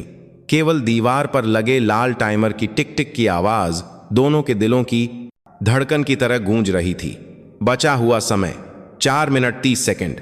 जर्रार ने अपनी घबराहट को छिपाते हुए एक कुटिल मुस्कान दी। उसने प्रिया की उम्मीद के विपरीत बम को निष्क्रिय करने के लिए नियंत्रण कक्ष की ओर दौड़ने के बजाय बगल में रखे रासायनिक पदार्थ से भरे एक कांच के झार को उठा लिया। एक कदम भी आगे बढ़ी तो मैं इसे फोड़ दूंगा। इसके अंदर जहरीली गैस है। हम सब बिना किसी निशान के पिघल जाएंगे। वैसे भी मरना तो है ही, साथ में मरना कोई बुरा नहीं है। उसकी आंखें पागलपन से चमक रही थीं। वह एक कट्टरपंथी था जिसे मौत का डर नहीं था। प्रिया हिल नहीं सकती थी। उसने धीरे धीरे अपनी बंदूक नीचे की और जर्रार का सामना किया। क्या चाहते हो? मैं अराजकता चाहता हूं। तुम्हारे पश्चिमी साम्राज्यवादियों द्वारा बनाए गए पाखंडी व्यवस्था को नष्ट करना और एक नई दुनिया की शुरुआत करना। यह बम उस शुरुआत का जश्न मनाने वाला पटाखा होगा। जब वह यह लंबा भाषण दे रहा था, प्रिया की आंखें तेजी से नियंत्रण कक्ष के अंदर का जायजा ले रही थीं। जटिल मशीनें, अनगिनत तार और जर्रार के पीछे छत से लटकता हुआ एक भारी क्रेन का हुक। उसके दिमाग में तुरंत एक योजना बन गई। सफलता की संभावना कम थी, लेकिन कोई और रास्ता नहीं था। कप्तान राठौड़, मेरी आवाज सुन रहे हो? प्रिया ने अपने होठों को लगभग बिना हिलाए अपने गले में लगे छोटे माइक्रोफोन में फुसफुसाया। सुन रहा हूं। स्थिति क्या है? विक्रम की आवाज अभी भी शांत थी। वह अभी भी मैनहोल की दरार से दुश्मनों को रोक रहा था और उसे कवर फायर दे रहा था। वह बम के साथ बंधक बना रहा है। जब मैं उसका ध्यान भटकाऊंगी तो तुम्हें बस एक मौका मिलेगा। नियंत्रण कक्ष की छत पर लगे क्रेन के हुक, उसे सहारा देने वाले केबल को काट दो। यह खतरनाक है। अगर कुछ हुआ तो वह तुम्हारे सिर पर गिरेगा। मुझे पता है, लेकिन मुझे तुम पर विश्वास है। तुम यह कर सकते हो। एक छोटी चुप्पी, यह सहमति का संकेत था। प्रिया ने फिर से जर्रार पर ध्यान केंद्रित किया। बचा हुआ समय 3 मिनट। नई दुनिया। तुम लोग जो करते हो वह सिर्फ निर्दोष लोगों की हत्या है। बिना त्याग के कोई क्रांति नहीं होती। तुम जैसे कुत्ते यह नहीं समझ सकते। प्रिया धीरे धीरे, बहुत धीरे धीरे जर्रार के पास गई। उसका इरादा उसका ध्यान अपनी ओर खींचना और साथ ही उसे क्रेन के हुक के नीचे सही स्थिति में लाना था। हाँ, मैं एक कुत्ता हूं, तुम जैसे पागल कुत्ते को काटने वाला शिकारी कुत्ता। प्रिया के उकसावे पर जर्रार का चेहरा गुस्से से लाल हो गया। वह जहरीली गैस वाला जार लेकर उसकी ओर दौड़ा। ठीक उसी पल, अब प्रिया के चिल्लाने के साथ ही उसने खुद को एक तरफ फेंक दिया। धाएं! एक तीखी गोली की आवाज ने कानों के पर्दे फाड़ दिए। गोली ने सटीक रूप से क्रेन के हुक को सहारा देने वाले मोटे स्टील केबल को काट दिया। की धातु के घिसने की एक भयानक आवाज के साथ सैकड़ों किलोग्राम का क्रेन का हुक जर्रार के सिर पर गिरा। वह एक चीख भी नहीं निकाल पाया और सीधे जमीन पर गिर गया। उसके हाथ में पकड़ा जहरीली गैस का जार जमीन पर गिरकर टुकड़े टुकड़े हो गया। लेकिन प्रिया के पास राहत की सांस लेने का भी समय नहीं था। एक पारदर्शी तरल जमीन पर फैलने लगा और एक घातक गैस उठने लगी। उसने अपनी सांस रोककर तुरंत बम लगे नियंत्रण कक्ष की ओर दौड़ी। बचा हुआ समय 1 मिनट 10 सेकंड। नियंत्रण कक्ष में लगा बम अब तक देखे गए किसी भी बम से ज्यादा जटिल था। दर्जनों तार उलझे हुए थे और गलत तार काटने का मतलब सब कुछ खत्म होना था। ठंडा पसीना बारिश की तरह बह रहा था। उसने सैन्य अकादमी में सीखी गई बम निष्क्रिय करने की तकनीकों को याद करने की कोशिश की, लेकिन अत्यधिक तनाव और ऑक्सीजन की कमी के कारण उसका दिमाग खाली हो गया। लानत है, उसने अनजाने में गाली दी। समय तेजी से बीत रहा था। 30 सेकंड, 29 सेकंड, 28 सेकंड। कप्तान शर्मा, होश में आओ। रेडियो पर विक्रम की घबराई हुई आवाज आई। लाल और नीले तार जहां मिलते हैं, उसके नीचे वाले पीले तार को काटो। यह एक जाल है। कोई और तार काटा तो तुरंत फट जाएगा। क्या? तुम्हें कैसे पता? जर्रार बम बनाने में अपनी एक खास पहचान छोड़ता है। मैंने पहले उसके बनाए दूसरे बमों के डिजाइन देखे हैं। यह उसका तरीका है। जल्दी करो। प्रिया ने अब और संकोच नहीं किया। उसने विक्रम की बात पर विश्वास किया और कांपते हाथों से कटर उठाकर पीले तार को काट दिया। क्लिक। जोर जोर से बज रहे टाइमर के लाल अंक 07 पर आकर रुक गए। फू। प्रिया वहीं जमीन पर बैठ गई और तेज सांस लेने लगी। ऐसा लगा जैसे उसके शरीर की सारी ताकत निकल गई हो। वह बच गई थी। नहीं, उसने सबको बचा लिया था। तभी नियंत्रण कक्ष के बाहर की गोलियों की आवाज बंद हो गई। प्रिया ने मुश्किल से उठकर बाहर देखा। पावर रूम का दृश्य भयावह था। कई दुश्मन मरे पड़े थे और जो जिंदा थे वे हथियार डालकर आत्मसमर्पण कर रहे थे। भारतीय सैनिक उन्हें काबू में कर रहे थे और उनके बीच में विक्रम सिंह राठौड़ खड़ा था। वह मैनहोल से बाहर आकर अपनी बंदूक की नली से उठता धुआं पोंछ रहा था। उसके चारों ओर दर्जनों खाली कारतूस बिखरे पड़े थे। उसने अकेले ही एक छोटी सी दरार के सहारे दर्जनों दुश्मनों को रोक रखा था। दोनों की निगाहें हवा में मिलीं। प्रिया की नीली आंखों में राहत, श्रद्धा और एक अवर्णनीय जटिल भावना की लहर थी। विक्रम ने चुपचाप एक बार सिर हिलाया। इतना ही काफी था। यह कई शब्दों से ज्यादा गहरा उन दोनों के बीच का एक संवाद था। कुछ देर बाद मदद के लिए बुलाए गए मुख्य दल के हेलीकॉप्टर गरजते हुए रिफाइनरी के ऊपर पहुंचे। सब कुछ खत्म हो गया था। उन्होंने इस्पात के दानव के दिल में हुई 10 मिनट की लड़ाई जीत ली थी, लेकिन इस जीत की कीमत हल्की नहीं थी। घायल सैनिक और दुश्मनों के ठंडे पड़े शरीर उस रात की भीषण लड़ाई की गवाही दे रहे थे। ऑपरेशन सफलतापूर्वक समाप्त हो गया था, लेकिन जब वे शिविर में लौटे तो जीत के जयकारों के बजाय एक भारी चुप्पी थी। घायल सैनिकों को मेडिकल टेंट में ले जाया गया और बाकी सैनिक खून और बारूद की गंध से सनी अपनी वर्दी उतारे बिना थके हुए शरीर को आराम दे रहे थे। वे मौत के दरवाजे से एक साथ जिंदा लौटे थे। केवल इसी तथ्य ने उनके बीच एक अवर्णनीय मजबूत बंधन बना दिया था। खासकर प्रिया के साथी सैनिकों का विक्रम को देखने का नजरिया 180 डिग्री बदल गया था। श्रद्धा से बढ़कर अब वे उस पर पूर्ण विश्वास कर रहे थे।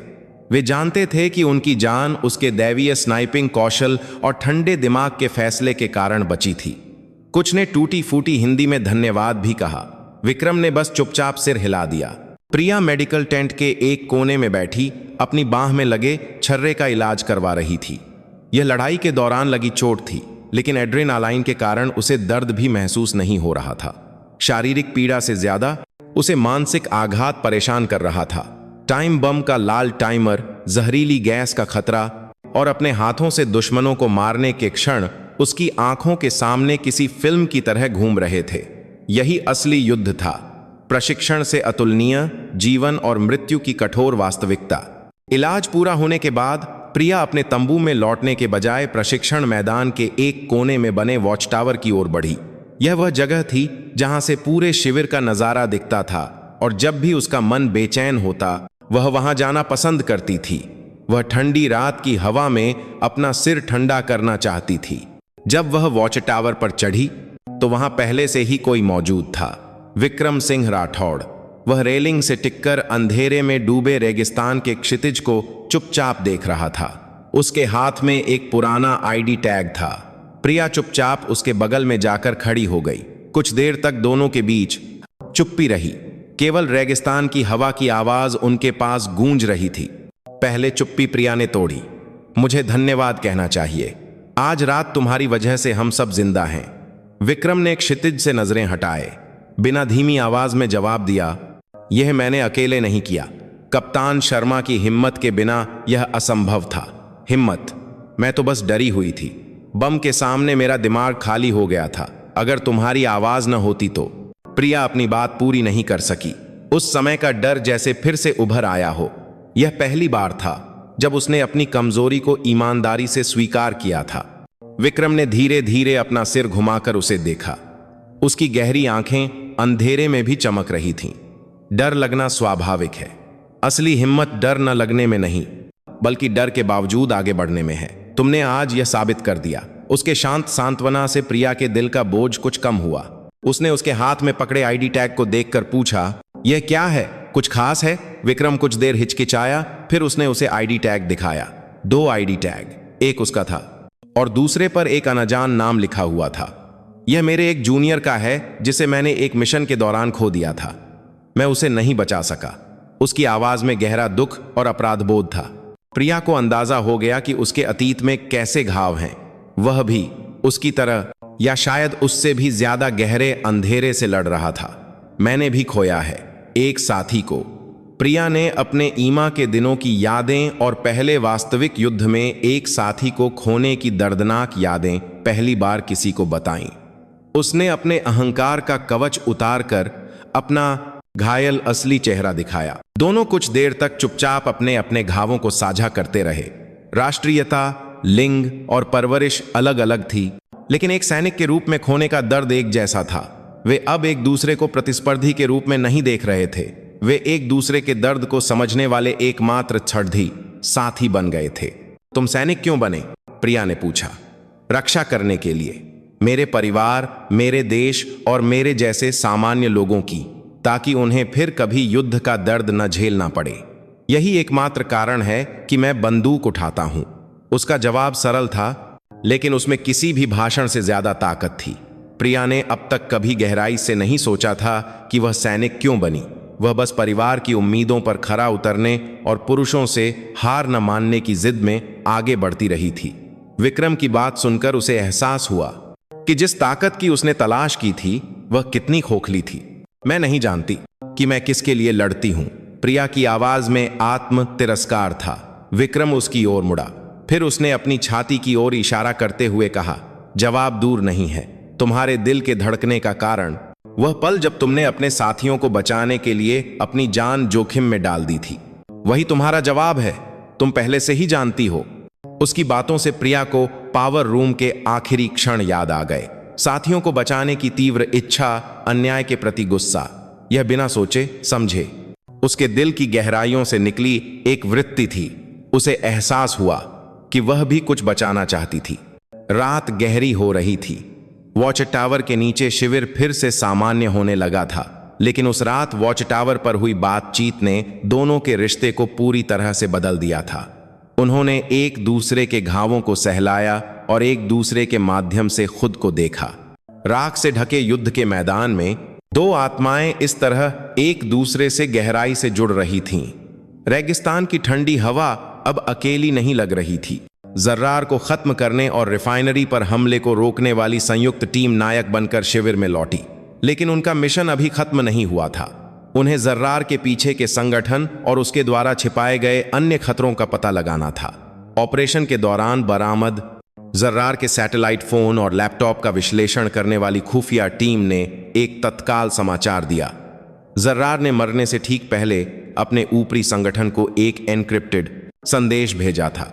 संदेश का नेरों तो डिकोड नहीं किया जा सका, लेकिन उसका स्रोत सीमा पार एक पहाड़ी इलाके के रूप में पहचाना गया।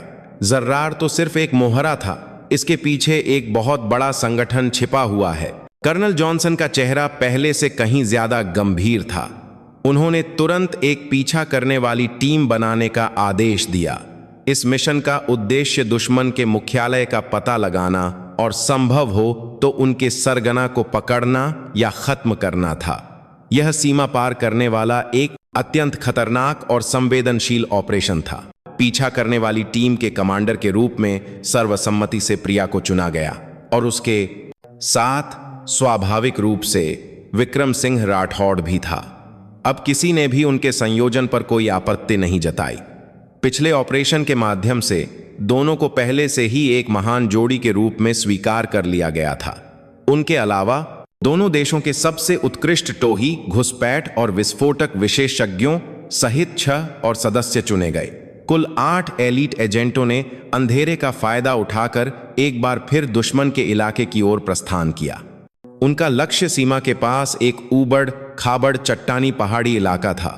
हेलीकॉप्टर लैंडिंग असंभव थी, इसलिए उन्हें कई किलोमीटर दूर से वाहन से यात्रा करनी पड़ी और बाकी का रास्ता पैदल तय करना था।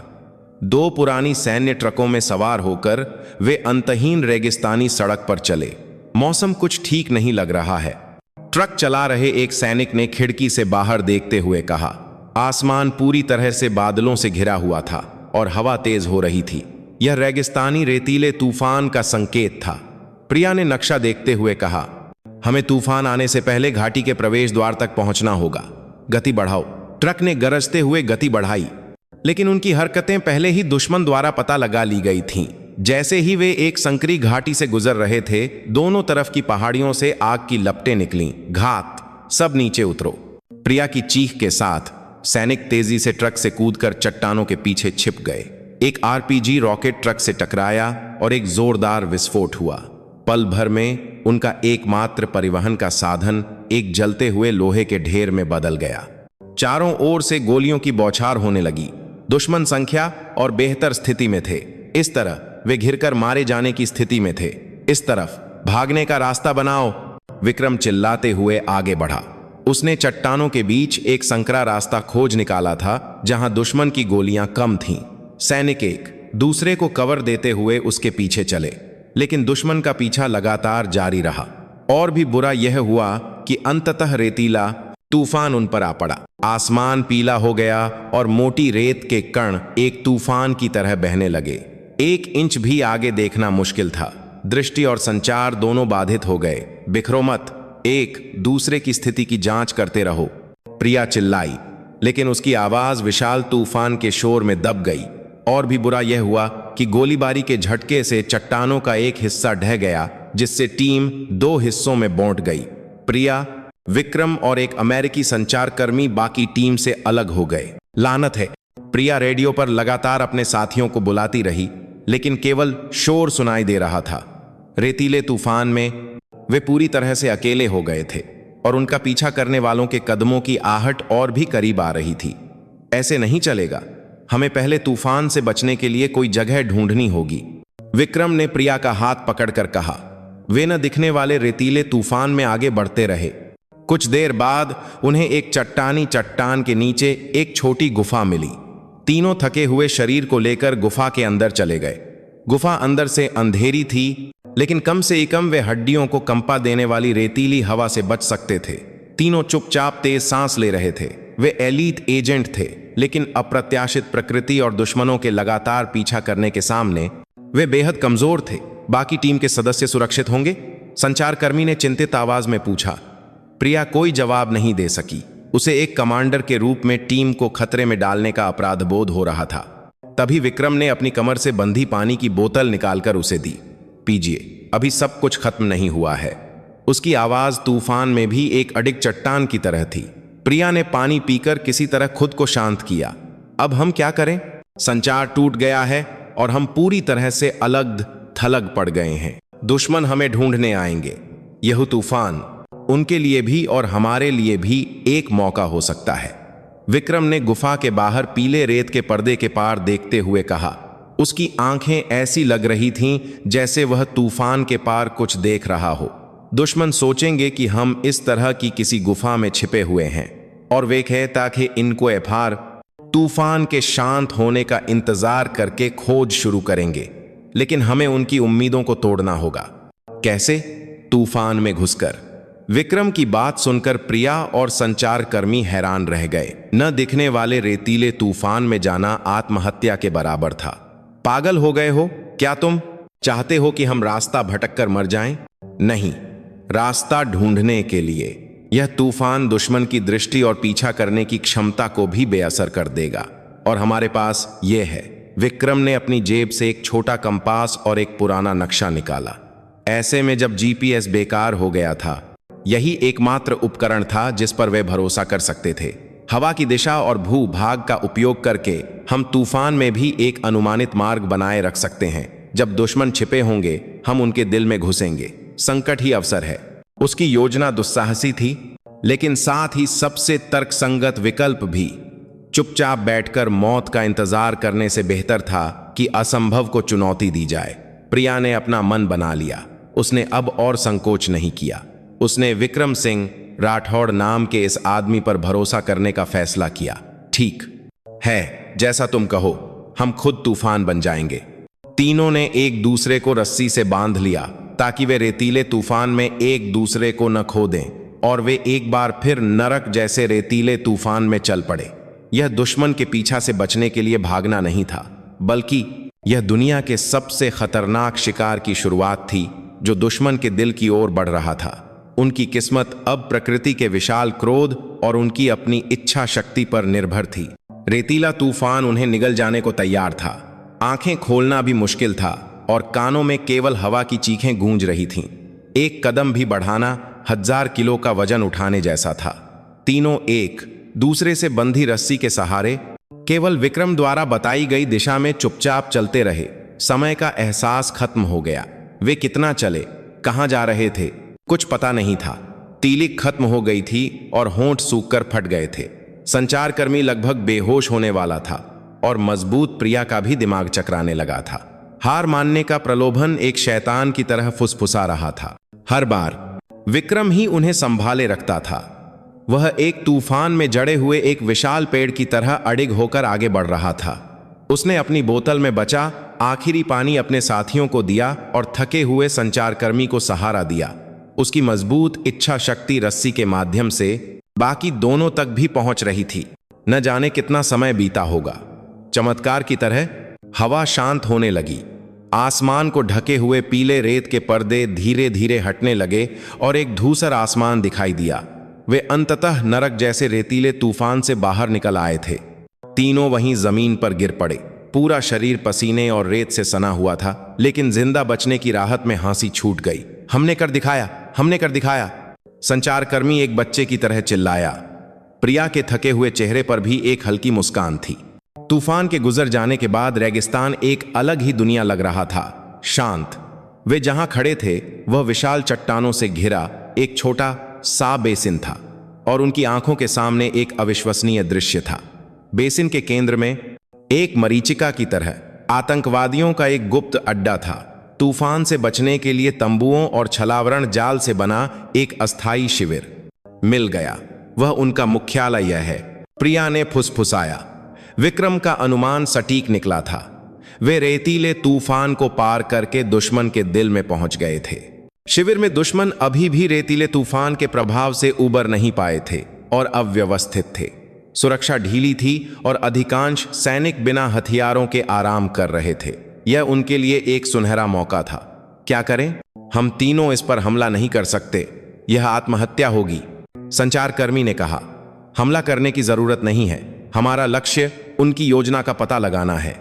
विक्रम ने शिविर के सबसे बड़े केंद्रीय तंबू की ओर इशारा किया। कमांडर वहां होंगे, मैं अकेले घुसपैठ करके जानकारी निकालूंगा। तुम दोनों यहां पहरा दो, और अगर मैं 30 मिनट में वापस नहीं आया तो सब कुछ भूलकर तुरंत भाग जाना।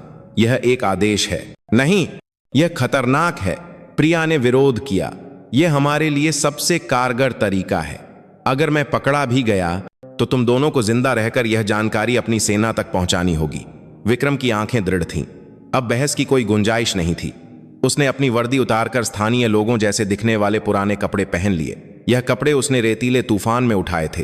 फिर वह चुपचाप अंधेरे में गायब हो गया। प्रिया उसकी पीठ को तब तक देखती रही जब तक वह पूरी तरह से अंधेरे में गायब नहीं हो गया। उसका दिल बेचैन था। इंतजार के 30 मिनट 30 साल जैसे लगे। प्रिया बेचैनी से अपनी घड़ी देख रही थी। हर मिनट, हर सेकंड उसका दिल जल रहा था। अगर वह वापस नहीं आया तो क्या होगा? क्या उसे उसके आदेश के अनुसार उसे छोड़कर भाग जाना चाहिए? वह जानती थी कि वह ऐसा नहीं कर सकती। जब तय समय लगभग पूरा हो गया तो अंधेरे में एक धुंधली परछाई दिखाई दी। विक्रम था। वह सुरक्षित लौट आया था। उसके हाथ में एक छोटा मेमोरी कार्ड था। उनकी सारी ऑपरेशन योजनाएं इसमें हैं। वे यूरोप के प्रमुख शहरों में एक साथ रासायनिक हमले की योजना बना रहे थे। जो जानकारी वह लाया था वह कल्पना से परे थी। प्रिया को राहत के साथ साथ पूरे शरीर में सिहरन महसूस हुई। जल्दी करो, हमें यहां से निकलना होगा। जैसे ही वे मुड़ने वाले थे, कौन है वहां? एक तीखी चीख के साथ एक सर्चलाइट ने उन पर रोशनी डाली। गश्त कर रहे एक दुश्मन ने उन्हें देख लिया था। लानत है, भागो! तीनों पागलों की तरह दौड़ने लगे। पीछे से गोलियों की बौछार हो रही थी और अलार्म बज रहा था। पूरा शिविर एक मधुमक्खी के छत्ते की तरह शोरगुल से भर गया। वे चट्टानी इलाके की ओर पूरी ताकत से भागे, लेकिन संचारकर्मी दौड़ते हुए दुश्मन की गोली से पैर में घायल होकर गिर पड़ा। पहले जाओ, मुझे छोड़कर जाओ, संचारकर्मी चिल्लाया। प्रिया हिचकिचाई, लेकिन विक्रम ने बिना किसी हिचकिचाहट के संचारकर्मी को अपने कंधे पर उठाया और फिर से दौड़ने लगा। उसकी अलौकिक शक्ति के बिना यह असंभव होता। दुश्मन का पीछा लगातार जारी रहा। वे अंततः एक संकरी घाटी के एक बंद रास्ते में फंस गए। चारों ओर से चट्टानों से घिरा, पूरी तरह से बंद। अब क्या? प्रिया ने हताश होकर हौंसते हुए अपनी बंदूक संभाली। वह आखिरी गोली तक लड़ने के लिए तैयार थी। तभी विक्रम ने उसका हाथ पकड़ा। उसका हाथ गर्म और मजबूत था। अभी नहीं। उसने चट्टान के ऊपर की ओर इशारा किया। एक बहुत ऊंची चट्टान। हमें ऊपर चढ़ना होगा। असंभव है, बिना उपकरणों के, नंगे हाथों से कैसे? विक्रम ने अपने जूतों के फीते, बेल्ट और रस्सी के टुकड़ों का उपयोग करके तुरंत चढ़ाई के उपकरण बनाए और फिर वह सबसे पहले चट्टान पर चढ़ने लगा। अविश्वसनीय गति और तकनीक। वह एनएसजी में कठोर रॉक क्लाइंबिंग प्रशिक्षण का विशेषज्ञ था। वह पहले ऊपर चढ़कर रस्सी नीचे फेंका और प्रिया ने घायल संचारकर्मी को ऊपर खींचा। गोलियों के चट्टानों से टकराने के खतरनाक माहौल में उन्होंने चमत्कारिक रूप से चट्टान पर चढ़ने में सफलता हासिल की। चट्टान के ऊपर से नीचे देखने पर दुश्मन केवल हाथ पैर पटककर गुस्सा कर रहे थे। वे बच गए थे। रात गहरी हो गई थी। तीनों ने थके हुए शरीर को लेकर एक छोटी चट्टान की दरार में छिपकर आराम किया। आसमान में रेतीले तूफान के बाद अनगिनत तारे थे। ऐसा लगा जैसे जीवन में पहली बार इतना सुंदर रात का आसमान देखा हो। प्रिया ने अपने बगल में लेटे हुए विक्रम को देखा, जो रात के आसमान को देख रहा था। उसने एक बार फिर असंभव को संभव कर दिखाया था। उसने चुपचाप कहा, आज अगर तुम न होते तो हम सब मर गए होते। न जाने कितनी बार तुमने हमारी जान बचाई है। हम एक टीम हैं। एक दूसरे को बचाना स्वाभाविक है। नहीं, यह उस स्तर की बात नहीं है। तुम। प्रिया को समझ नहीं आ रहा था कि क्या कहे। उसके मन में कृतज्ञता, सम्मान और उससे भी बढ़कर जटिल भावनाएं थीं। जब हम लौटेंगे, प्रिया ने कहा, यह सब खत्म होने के बाद मैं तुम्हें डिनर पर ले जाऊंगी। मुझ पर तुम्हारा बहुत कर्ज है। विक्रम ने उसकी ओर देखकर हल्की सी मुस्कान दी। यह उसकी पहली सच्ची मुस्कान थी। ठीक है, लेकिन वादा करो कि तुम मुझे दिल्ली का सबसे अच्छा बटर चिकन खिलाओगी। दोनों एक दूसरे को देखकर मुस्कुराए। यह सितारों से भरी रेगिस्तान की रात में दोनों के बीच एक छोटा सा वादा था। मौत के खतरे को एक साथ पार करते हुए उनका रिश्ता दोस्ती से बढ़कर कुछ और बन रहा था। अभी वे उस भावना का नाम नहीं दे सकते थे, लेकिन दोनों महसूस कर रहे थे कि वे एक दूसरे के लिए बहुत खास बन गए हैं। चट्टान पर जाकर रात बिताने के बाद तीनों सुबह होते ही फिर से चलने लगे। उनके पास दुश्मन की आतंकवादी योजना वाले मेमोरी कार्ड को अपनी सेना तक पहुंचाने का एक महत्वपूर्ण मिशन था। घायल संचारकर्मी को सहारा देते हुए ऊबड़ खाबड़ पहाड़ी इलाके को पार करना एक कठिन यात्रा थी। भोजन और पानी लगभग खत्म हो चुके थे। कई दिनों तक वे दुश्मन की खोज से बचने के लिए दिन में छिपते और रात में चलते। उन्होंने सांप और बिच्छू खाकर अपनी भूख मिटाई और चट्टानों की दरारों में जमा औस पीकर अपनी प्यास बुझाई। यह मानव की उत्तरजीविता क्षमताओं की अंतिम परीक्षा थी। प्रिया के लिए शारीरिक पीड़ा से ज्यादा मानसिक पीड़ा थी। बाकी टीम के सदस्यों की सुरक्षा की चिंता और मिशन पूरा करने का दबाव उसे कुचल रहा था। हर बार विक्रम चुपचाप उसके साथ रहता था। वह ज्यादा कुछ नहीं कहता था, लेकिन उसका होना ही उसके लिए एक बड़ी ताकत थी। उसने आसपास के भू भाग का उपयोग करके छिपने की जगह ढूंढी, खाने योग्य पौधे पहचाने और एनएसजी में सीखे गए अपने उत्तरजीविता कौशल का पूरा उपयोग किया। अगर वह न होता तो वे कब के रेगिस्तान का हिस्सा बन चुके होते। अंत में वे सीमा के पास एक उजाड़ पहाड़ी पर पहुंचे। दूर उनकी सेना का एक टोही विमान एक वेडिंगित संकेत भेजते हुए आसमान में चक्कर लगा रहा था। यह बचाव का संकेत था। वे बच गए थे। बचाव हेलीकॉप्टर में चढ़ते ही प्रिया तनाव मुक्त होकर वहीं गिर पड़ी। कई दिनों की लड़ाई ने उसके शरीर और दिमाग को पूरी तरह से थका दिया था। बेहोश होने से ठीक पहले उसने जो आखिरी चीज देखी वह विक्रम की मजबूत बाहें थीं जो उसे उठा रही थीं और उसकी चिंतित आंखें। न जाने कितना समय बीता होगा। प्रिया ने एक नरम बिस्तर का एहसास करते हुए आंखें खोलीं। वह मेडिकल टेंट में थी। उसकी बाह में एक आईव ड्रिप लगी हुई थी। बगल में देखने पर विक्रम एक कुर्सी पर बैठा उसे देख रहा था। मैं कितनी देर सोई? उसकी आवाज भारी थी। पूरे 2 दिन। डॉक्टर का कहना है कि डिहाइड्रेशन और थकावट एक साथ हो गई थी। बाकी टीम के सदस्य और मेमोरी कार्ड सब सुरक्षित लौट आए हैं। तुम्हारे बेहोश होने के दौरान दूसरी टीम भी तूफान को पार करके एक युडिंगित स्थान पर पहुंच गई थी और तुम्हारी जान जोखिम में डालकर बचाई गई जानकारी के कारण हम यूरोप में होने वाले सबसे बड़े आतंकवादी हमले को रोकने में सफल रहे। प्रिया ने राहत की सांस ली। उनका बलिदान व्यर्थ नहीं गया था। कुछ दिनों बाद पूरी तरह से ठीक होने पर प्रिया और विक्रम को कर्नल जॉनसन ने बुलाया। कमांडर के कार्यालय में प्रवेश करते ही कर्नल ने उन्हें सलामी दी। तुम दोनों की वजह से लाखों लोगों की जान बची। इस मिशन में तुम्हारे योगदान के लिए मैं दोनों देशों की सरकारों से विशेष पदक की सिफारिश करूंगा। मुझे तुम पर बहुत गर्व है। प्रशंसा के बावजूद दोनों के चेहरे पर खुशी नहीं थी। इस ऑपरेशन के माध्यम से उन्होंने बहुत कुछ देखा और अनुभव किया था। शिविर में लौटने पर उनका नायकों की तरह स्वागत किया गया, लेकिन उन्होंने शोरगुल वाली पार्टियों के बजाय एक शांत प्रशिक्षण मैदान को चुना। वही जगह जहां वे पहली बार मिले थे और एक दूसरे की क्षमताओं का मुकाबला किया था। सूर्यास्त के समय शूटिंग रेंज में दोनों चुपचाप एक दूसरे के बगल में खड़े होकर 1000 मीटर दूर के लक्ष्य को देख रहे थे जहां सब कुछ शुरू हुआ था। अजीब लग रहा है। कुछ ही हफ्ते पहले की बात है, लेकिन ऐसा लगता है जैसे बहुत समय बीत गया हो। प्रिया ने पहले कहा। क्योंकि हम सब बदल गए हैं, विक्रम ने जवाब दिया।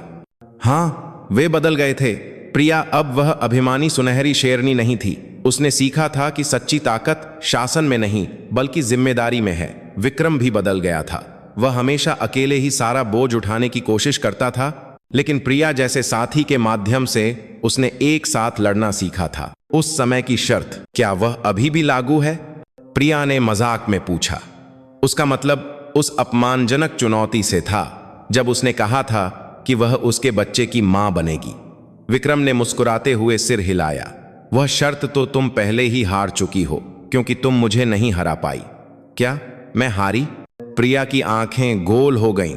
तुम मुझे हराना चाहती थी, लेकिन अंत में तुम अपने अंदर के पूर्वाग्रह और अहंकार से हार गईं, और उस हार के माध्यम से तुम और मजबूत हो गईं। तो शायद अंत में यह तुम्हारी जीत थी। उसकी बातों पर प्रिया कुछ देर सोच में पड़ी, फिर खुलकर हौंस पड़ी। वह सही कह रहा था। वह हारी थी और साथ ही जीती भी थी। बातें तो बहुत घुमा फिराकर करते हो। ठीक है, मैं अपनी हार मानती हूं। तो अब मुझे डिनर खिलाना पड़ेगा। बटर चिकन याद है ना? बिल्कुल। दोनों एक दूसरे को देखकर मुस्कुराए। अब यह एक सैनिक बनाम सैनिक नहीं, बल्कि एक पुरुष और एक महिला की मुस्कान थी। उनके पास से रेगिस्तान की ठंडी शाम की हवा बहने लगी। वह हवा जैसे युद्ध के घावों और राख को धो रही थी और एक नई शुरुआत का संकेत दे रही थी। उनकी वापसी अंत नहीं थी। यह एक नई कहानी की शुरुआत थी जो अभी शुरू होने वाली थी। संयुक्त अभ्यास आधिकारिक तौर पर समाप्त हो गया और विभिन्न देशों की इकाइयां अपने देश लौटने की तैयारी करने लगीं। शिविर जाने वालों और रहने वालों से भरा हुआ था, लेकिन अब उसमें प्रशिक्षण की शुरुआत वाली तीखी प्रतिस्पर्धा के बजाय एक साथ कठिनाइयों का सामना करने वाले साथियों के बीच विदाई की उदासी और स्नेह था। प्रिया के सैनिक भारतीय सैनिकों के तंबू में आकर उनके साथ तस्वीरें खिंचवा रहे थे और टूटी फूटी हिंदी में विदाई दे रहे थे। इसके केंद्र में हमेशा प्रिया और पिया विक्रम होते थे। राष्ट्रीयता और भाषा अलग अलग थी, लेकिन जीवन और मृत्यु को एक साथ साझा करने वाला उनका बंधन किसी भी बाधा से ज्यादा मजबूत था। वापसी से एक रात पहले प्रिया विक्रम से मिलने गई। वह कुछ दिन पहले किए गए वादे को पूरा करना चाहती थी। आज शाम को समय है, मैंने सुना है शिविर के पास एक अच्छा स्थानीय रेस्तरां है। विक्रम ने चुपचाप सिर हिलाया। दोनों ने वर्दी की जगह सादे कपड़े पहने और शिविर से बाहर निकले। यह अजीब लेकिन ताजगी भरा एहसास था। यह पहली बार था जब वे एक सैनिक के रूप में नहीं बल्कि एक सामान्य पुरुष और महिला के रूप में मिले थे। रेस्तरां एक नखलिस्तान की तरह सजा हुआ था, एक विदेशी माहौल वाला, धीमी रोशनी और शांत संगीत। दोनों खिड़की के पास एक मेज पर बैठ गए।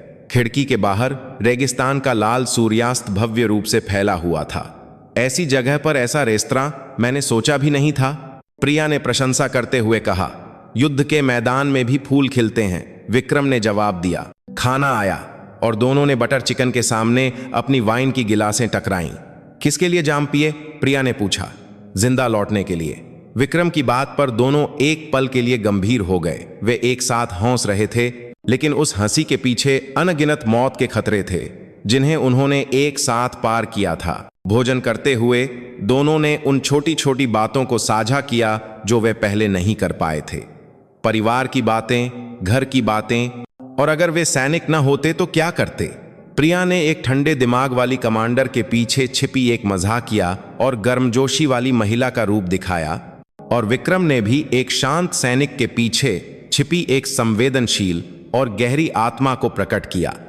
जैसे जैसे वे एक दूसरे को जानते गए, वे एक दूसरे के प्रति और भी आकर्षित होते गए। अब जब हम लौटेंगे तो शायद फिर कभी नहीं मिल पाएंगे। प्रिया की आवाज में उदासी थी। एक सैनिक के पेशे की प्रकृति के कारण वे नहीं जानते थे कि उनकी अगली पोस्टिंग कहां होगी। यह मुलाकात आखिरी हो सकती थी। दुनिया जितनी लगती है उतनी बड़ी नहीं है, विक्रम ने उसे सांत्वना देते हुए कहा। भोजन समाप्त करके जब वे रेस्तरां से बाहर निकले तो रात गहरी हो चुकी थी। आकाश में अनगिनत तारे रत्नों की तरह बिखरे हुए थे। दोनों धीरे धीरे शिविर की ओर चलने लगे। सच कहूं तो जब मैंने तुम्हें पहली बार देखा था, प्रिया ने कहा, तो मैंने सोचा था कि तुम बहुत घमंडी हो, चुपचाप बिना किसी भाव के, पता नहीं क्या सोचते रहते हो। मैंने तुम्हें अपनी श्रेष्ठता साबित करने के लिए एक अच्छा शिकार माना था। उसने ईमानदारी से अपनी पहली छाप बताई। मैंने तुम्हें देखकर सोचा था कि तुम एक मजबूत लेकिन अकेली इंसान हो। किसी को भी अपनी कमजोरी न दिखाने के लिए तुमने खुद को नुकीले कांटों से ढक रखा है। विक्रम ने भी अपनी पहली छाप बताई। दोनों एक दूसरे के सामने खड़े हो गए। चांदनी में प्रिया के सुनहरे बाल चमक रहे थे और विक्रम की गहरी आंखों में जैसे रात के सारे तारे समा गए थे। तुमसे मिलकर बहुत कुछ बदल गया है, प्रिया ने चुपचाप कहा। सच्ची ताकत क्या है, मुझे किसके लिए लड़ना है, अब मुझे थोड़ा बहुत समझ में आने लगा है। धन्यवाद विक्रम, मैंने भी तुमसे बहुत कुछ सीखा है। प्रिया। दोनों के बीच की हवा में एक सूक्ष्म परिवर्तन आया। अब वे कमांडर और उप कमांडर या साथी नहीं थे। वे एक पुरुष और एक महिला के रूप में एक दूसरे को देख रहे थे। प्रिया ने अनजाने में एक कदम आगे बढ़ाया और उसके गाल पर हल्का सा चूमा। विक्रम हैरान लग रहा था, लेकिन उसे बुरा नहीं लगा। वह वहीं खड़ा रहा। यह कर्ज चुकाना नहीं है, यह बस इसीलिए है क्योंकि मैं यह करना चाहती थी, प्रिया ने शर्माते हुए कहा। यह उसके जीवन में पहली बार दिखाया गया शर्मीलापन था। विक्रम ने उसे ध्यान से देखा, फिर चुपचाप उसका हाथ पकड़ लिया। उसका हाथ गर्म और मजबूत था। दोनों चुपचाप हाथ पकड़कर शिविर तक चले। ज्यादा बातें नहीं हुई, लेकिन वे एक दूसरे के दिलों को किसी से भी ज्यादा बेहतर जानते थे। रेगिस्तान की आखिरी रात इस तरह गहरी हो रही थी। कल वे अपने अपने रास्ते चले जाएंगे, लेकिन वे जानते थे इस रात की यादें और भावनाएं उनके दिलों में हमेशा एक तारे की तरह चमकेंगी। अगली सुबह शिविर विदाई की उदासी से भरा हुआ था। भारतीय सैनिक एक दूसरे के कंधों पर हाथ रखकर और गले मिलकर आखिरी विदाई ले रहे थे। पिछले कुछ हफ्तों में पसीना बहाकर और एक साथ लड़कर बनी दोस्ती ने सीमाओं को पार कर दिया था। प्रिया एक एक करके जाने वाले भारतीय सैनिकों को विदा कर रही थी और अंत में वह विक्रम सिंह राठौड़ के सामने खड़ी हुई। उनके सामने कई साथी थे, लेकिन उस पल ऐसा लगा जैसे दुनिया में केवल वे दोनों ही हों। अपना ध्यान रखना, प्रिया ने पहले कहा। उसकी आवाज शांत थी, लेकिन उसकी आंखें लाल हो रही थीं। तुम भी, विक्रम ने संक्षिप्त उत्तर दिया। अब और क्या कहा जाए। कई भावनाएं गले तक आ गई थीं, लेकिन शब्द नहीं निकल रहे थे। वे बस चुपचाप एक दूसरे को देखते रहे। तभी विक्रम ने अपनी जेब से एक छोटा सा डिब्बा निकालकर उसे दिया। यह क्या है? खोल कर देखो। प्रिया ने डिब्बा खोला तो उसमें एक कारतूस का खोखा था। यह कोई साधारण खोखा नहीं था। यह वही खोखा था जिसे विक्रम ने शूटिंग मुकाबले में आखिरी बार चलाया था, जिसने असंभव को संभव बनाया था। यह मुझे क्यों? तुमने मुझे हार से सीखना सिखाया। यह तुम्हारी प्रगति का एक स्मारक है। जब भी तुम रास्ता भटक जाओ या डगमगाओ तो इस खोखे को देखना और याद करना कि तुम कितनी मजबूत इंसान हो। प्रिया ने खोखे को कसकर पकड़ लिया। उसके सीने में कुछ गर्म सा महसूस हुआ। उसने अपना सिर उठाकर विक्रम को देखा। उसकी आंखों में गर्मजोशी भरा प्रोत्साहन और गहरा विश्वास था। मेरे पास तुम्हें देने के लिए कुछ नहीं है, मुझे पहले ही मिल चुका है। तुम्हारे रूप में सबसे अच्छा साथी। हेलीकॉप्टर में चढ़ने का संकेत बजा। अब सच में बिछड़ने का समय था। विक्रम ने प्रिया को सलामी दी। प्रिया ने भी सलामी से जवाब दिया। यह एक सैनिक के रूप में एक दूसरे के प्रति सर्वोच्च सम्मान और विदाई थी। विक्रम मुड़कर हेलीकॉप्टर की ओर चल पड़ा। प्रिया उसकी पीठ को तब तक देखती रही जब तक वह हेलीकॉप्टर में गायब नहीं हो गया। हेलीकॉप्टर ने गरजते हुए उड़ान भरी। रेतीली हवा उड़ाते हुए दूर जाते हेलीकॉप्टर को देखते हुए प्रिया ने अपने हाथ में पकड़े खोखे को और भी कसकर पकड़ लिया। उसकी गालों पर आंसू बह रहे थे, लेकिन वह रोई नहीं। वह जानती थी कि यह एक दुखद विदाई नहीं, बल्कि एक नई शुरुआत है। कुछ महीने बाद प्रिया को दिल्ली में सेना मुख्यालय में एक नया मिशन सौंपा गया। उसे दुनिया भर के विशेष बलों के बीच सहयोग और संयुक्त अभियानों की देखरेख करने वाले एक नए विभाग का प्रमुख बनाया गया था। उसकी क्षमता और अनुभव को देखते हुए यह एक अभूतपूर्व पदोन्नति थी। अपने कार्यालय में बैठकर फाइलें देख रही थी, तभी उसका सहायक आया और रिपोर्ट दी। मैम, एशियाई क्षेत्र के सहयोगी विभाग से भेजे गए सहयोग अधिकारियों की सूची है। प्रिया ने लापरवाही से फाइल ली और सूची में सबसे ऊपर का नाम देखकर उसकी सांस रुक गई। एक्सचेंज अधिकारी, भारतीय सेना, राष्ट्रीय सुरक्षा guard NSG, major Vikram Singh Rathore. उसके नाम के बगल में एक परिचित लेकिन और भी परिपक्व दिखने वाला पासपोर्ट आकार का फोटो लगा हुआ था। प्रिया के होठों पर एक उज्जवल मुस्कान फैल गई। उसने खिड़की के बाहर नीले आसमान को देखा। रेगिस्तान के क्षितिज से शुरू हुआ उनका रिश्ता अब एक नए क्षितिज की ओर बढ़ रहा था। वे फिर मिलेंगे, शायद फिर से एक खतरनाक युद्ध के मैदान में, एक दूसरे की पीठ की रक्षा करने वाले साथी के रूप में। लेकिन अब उसे डर नहीं था। वह जानती थी कि जब वे साथ होते हैं तो वे सबसे मजबूत होते हैं। प्रिया ने अपनी मेज पर रखे कारतूस के खोखे को उठाया। रेगिस्तान के सूरज के नीचे चमकने वाला वह खोखा अब एक नई शुरुआत का प्रतीक, एक आशा की तरह चमक रहा था। उनकी कहानी का दूसरा अध्याय अब शुरू होने वाला था।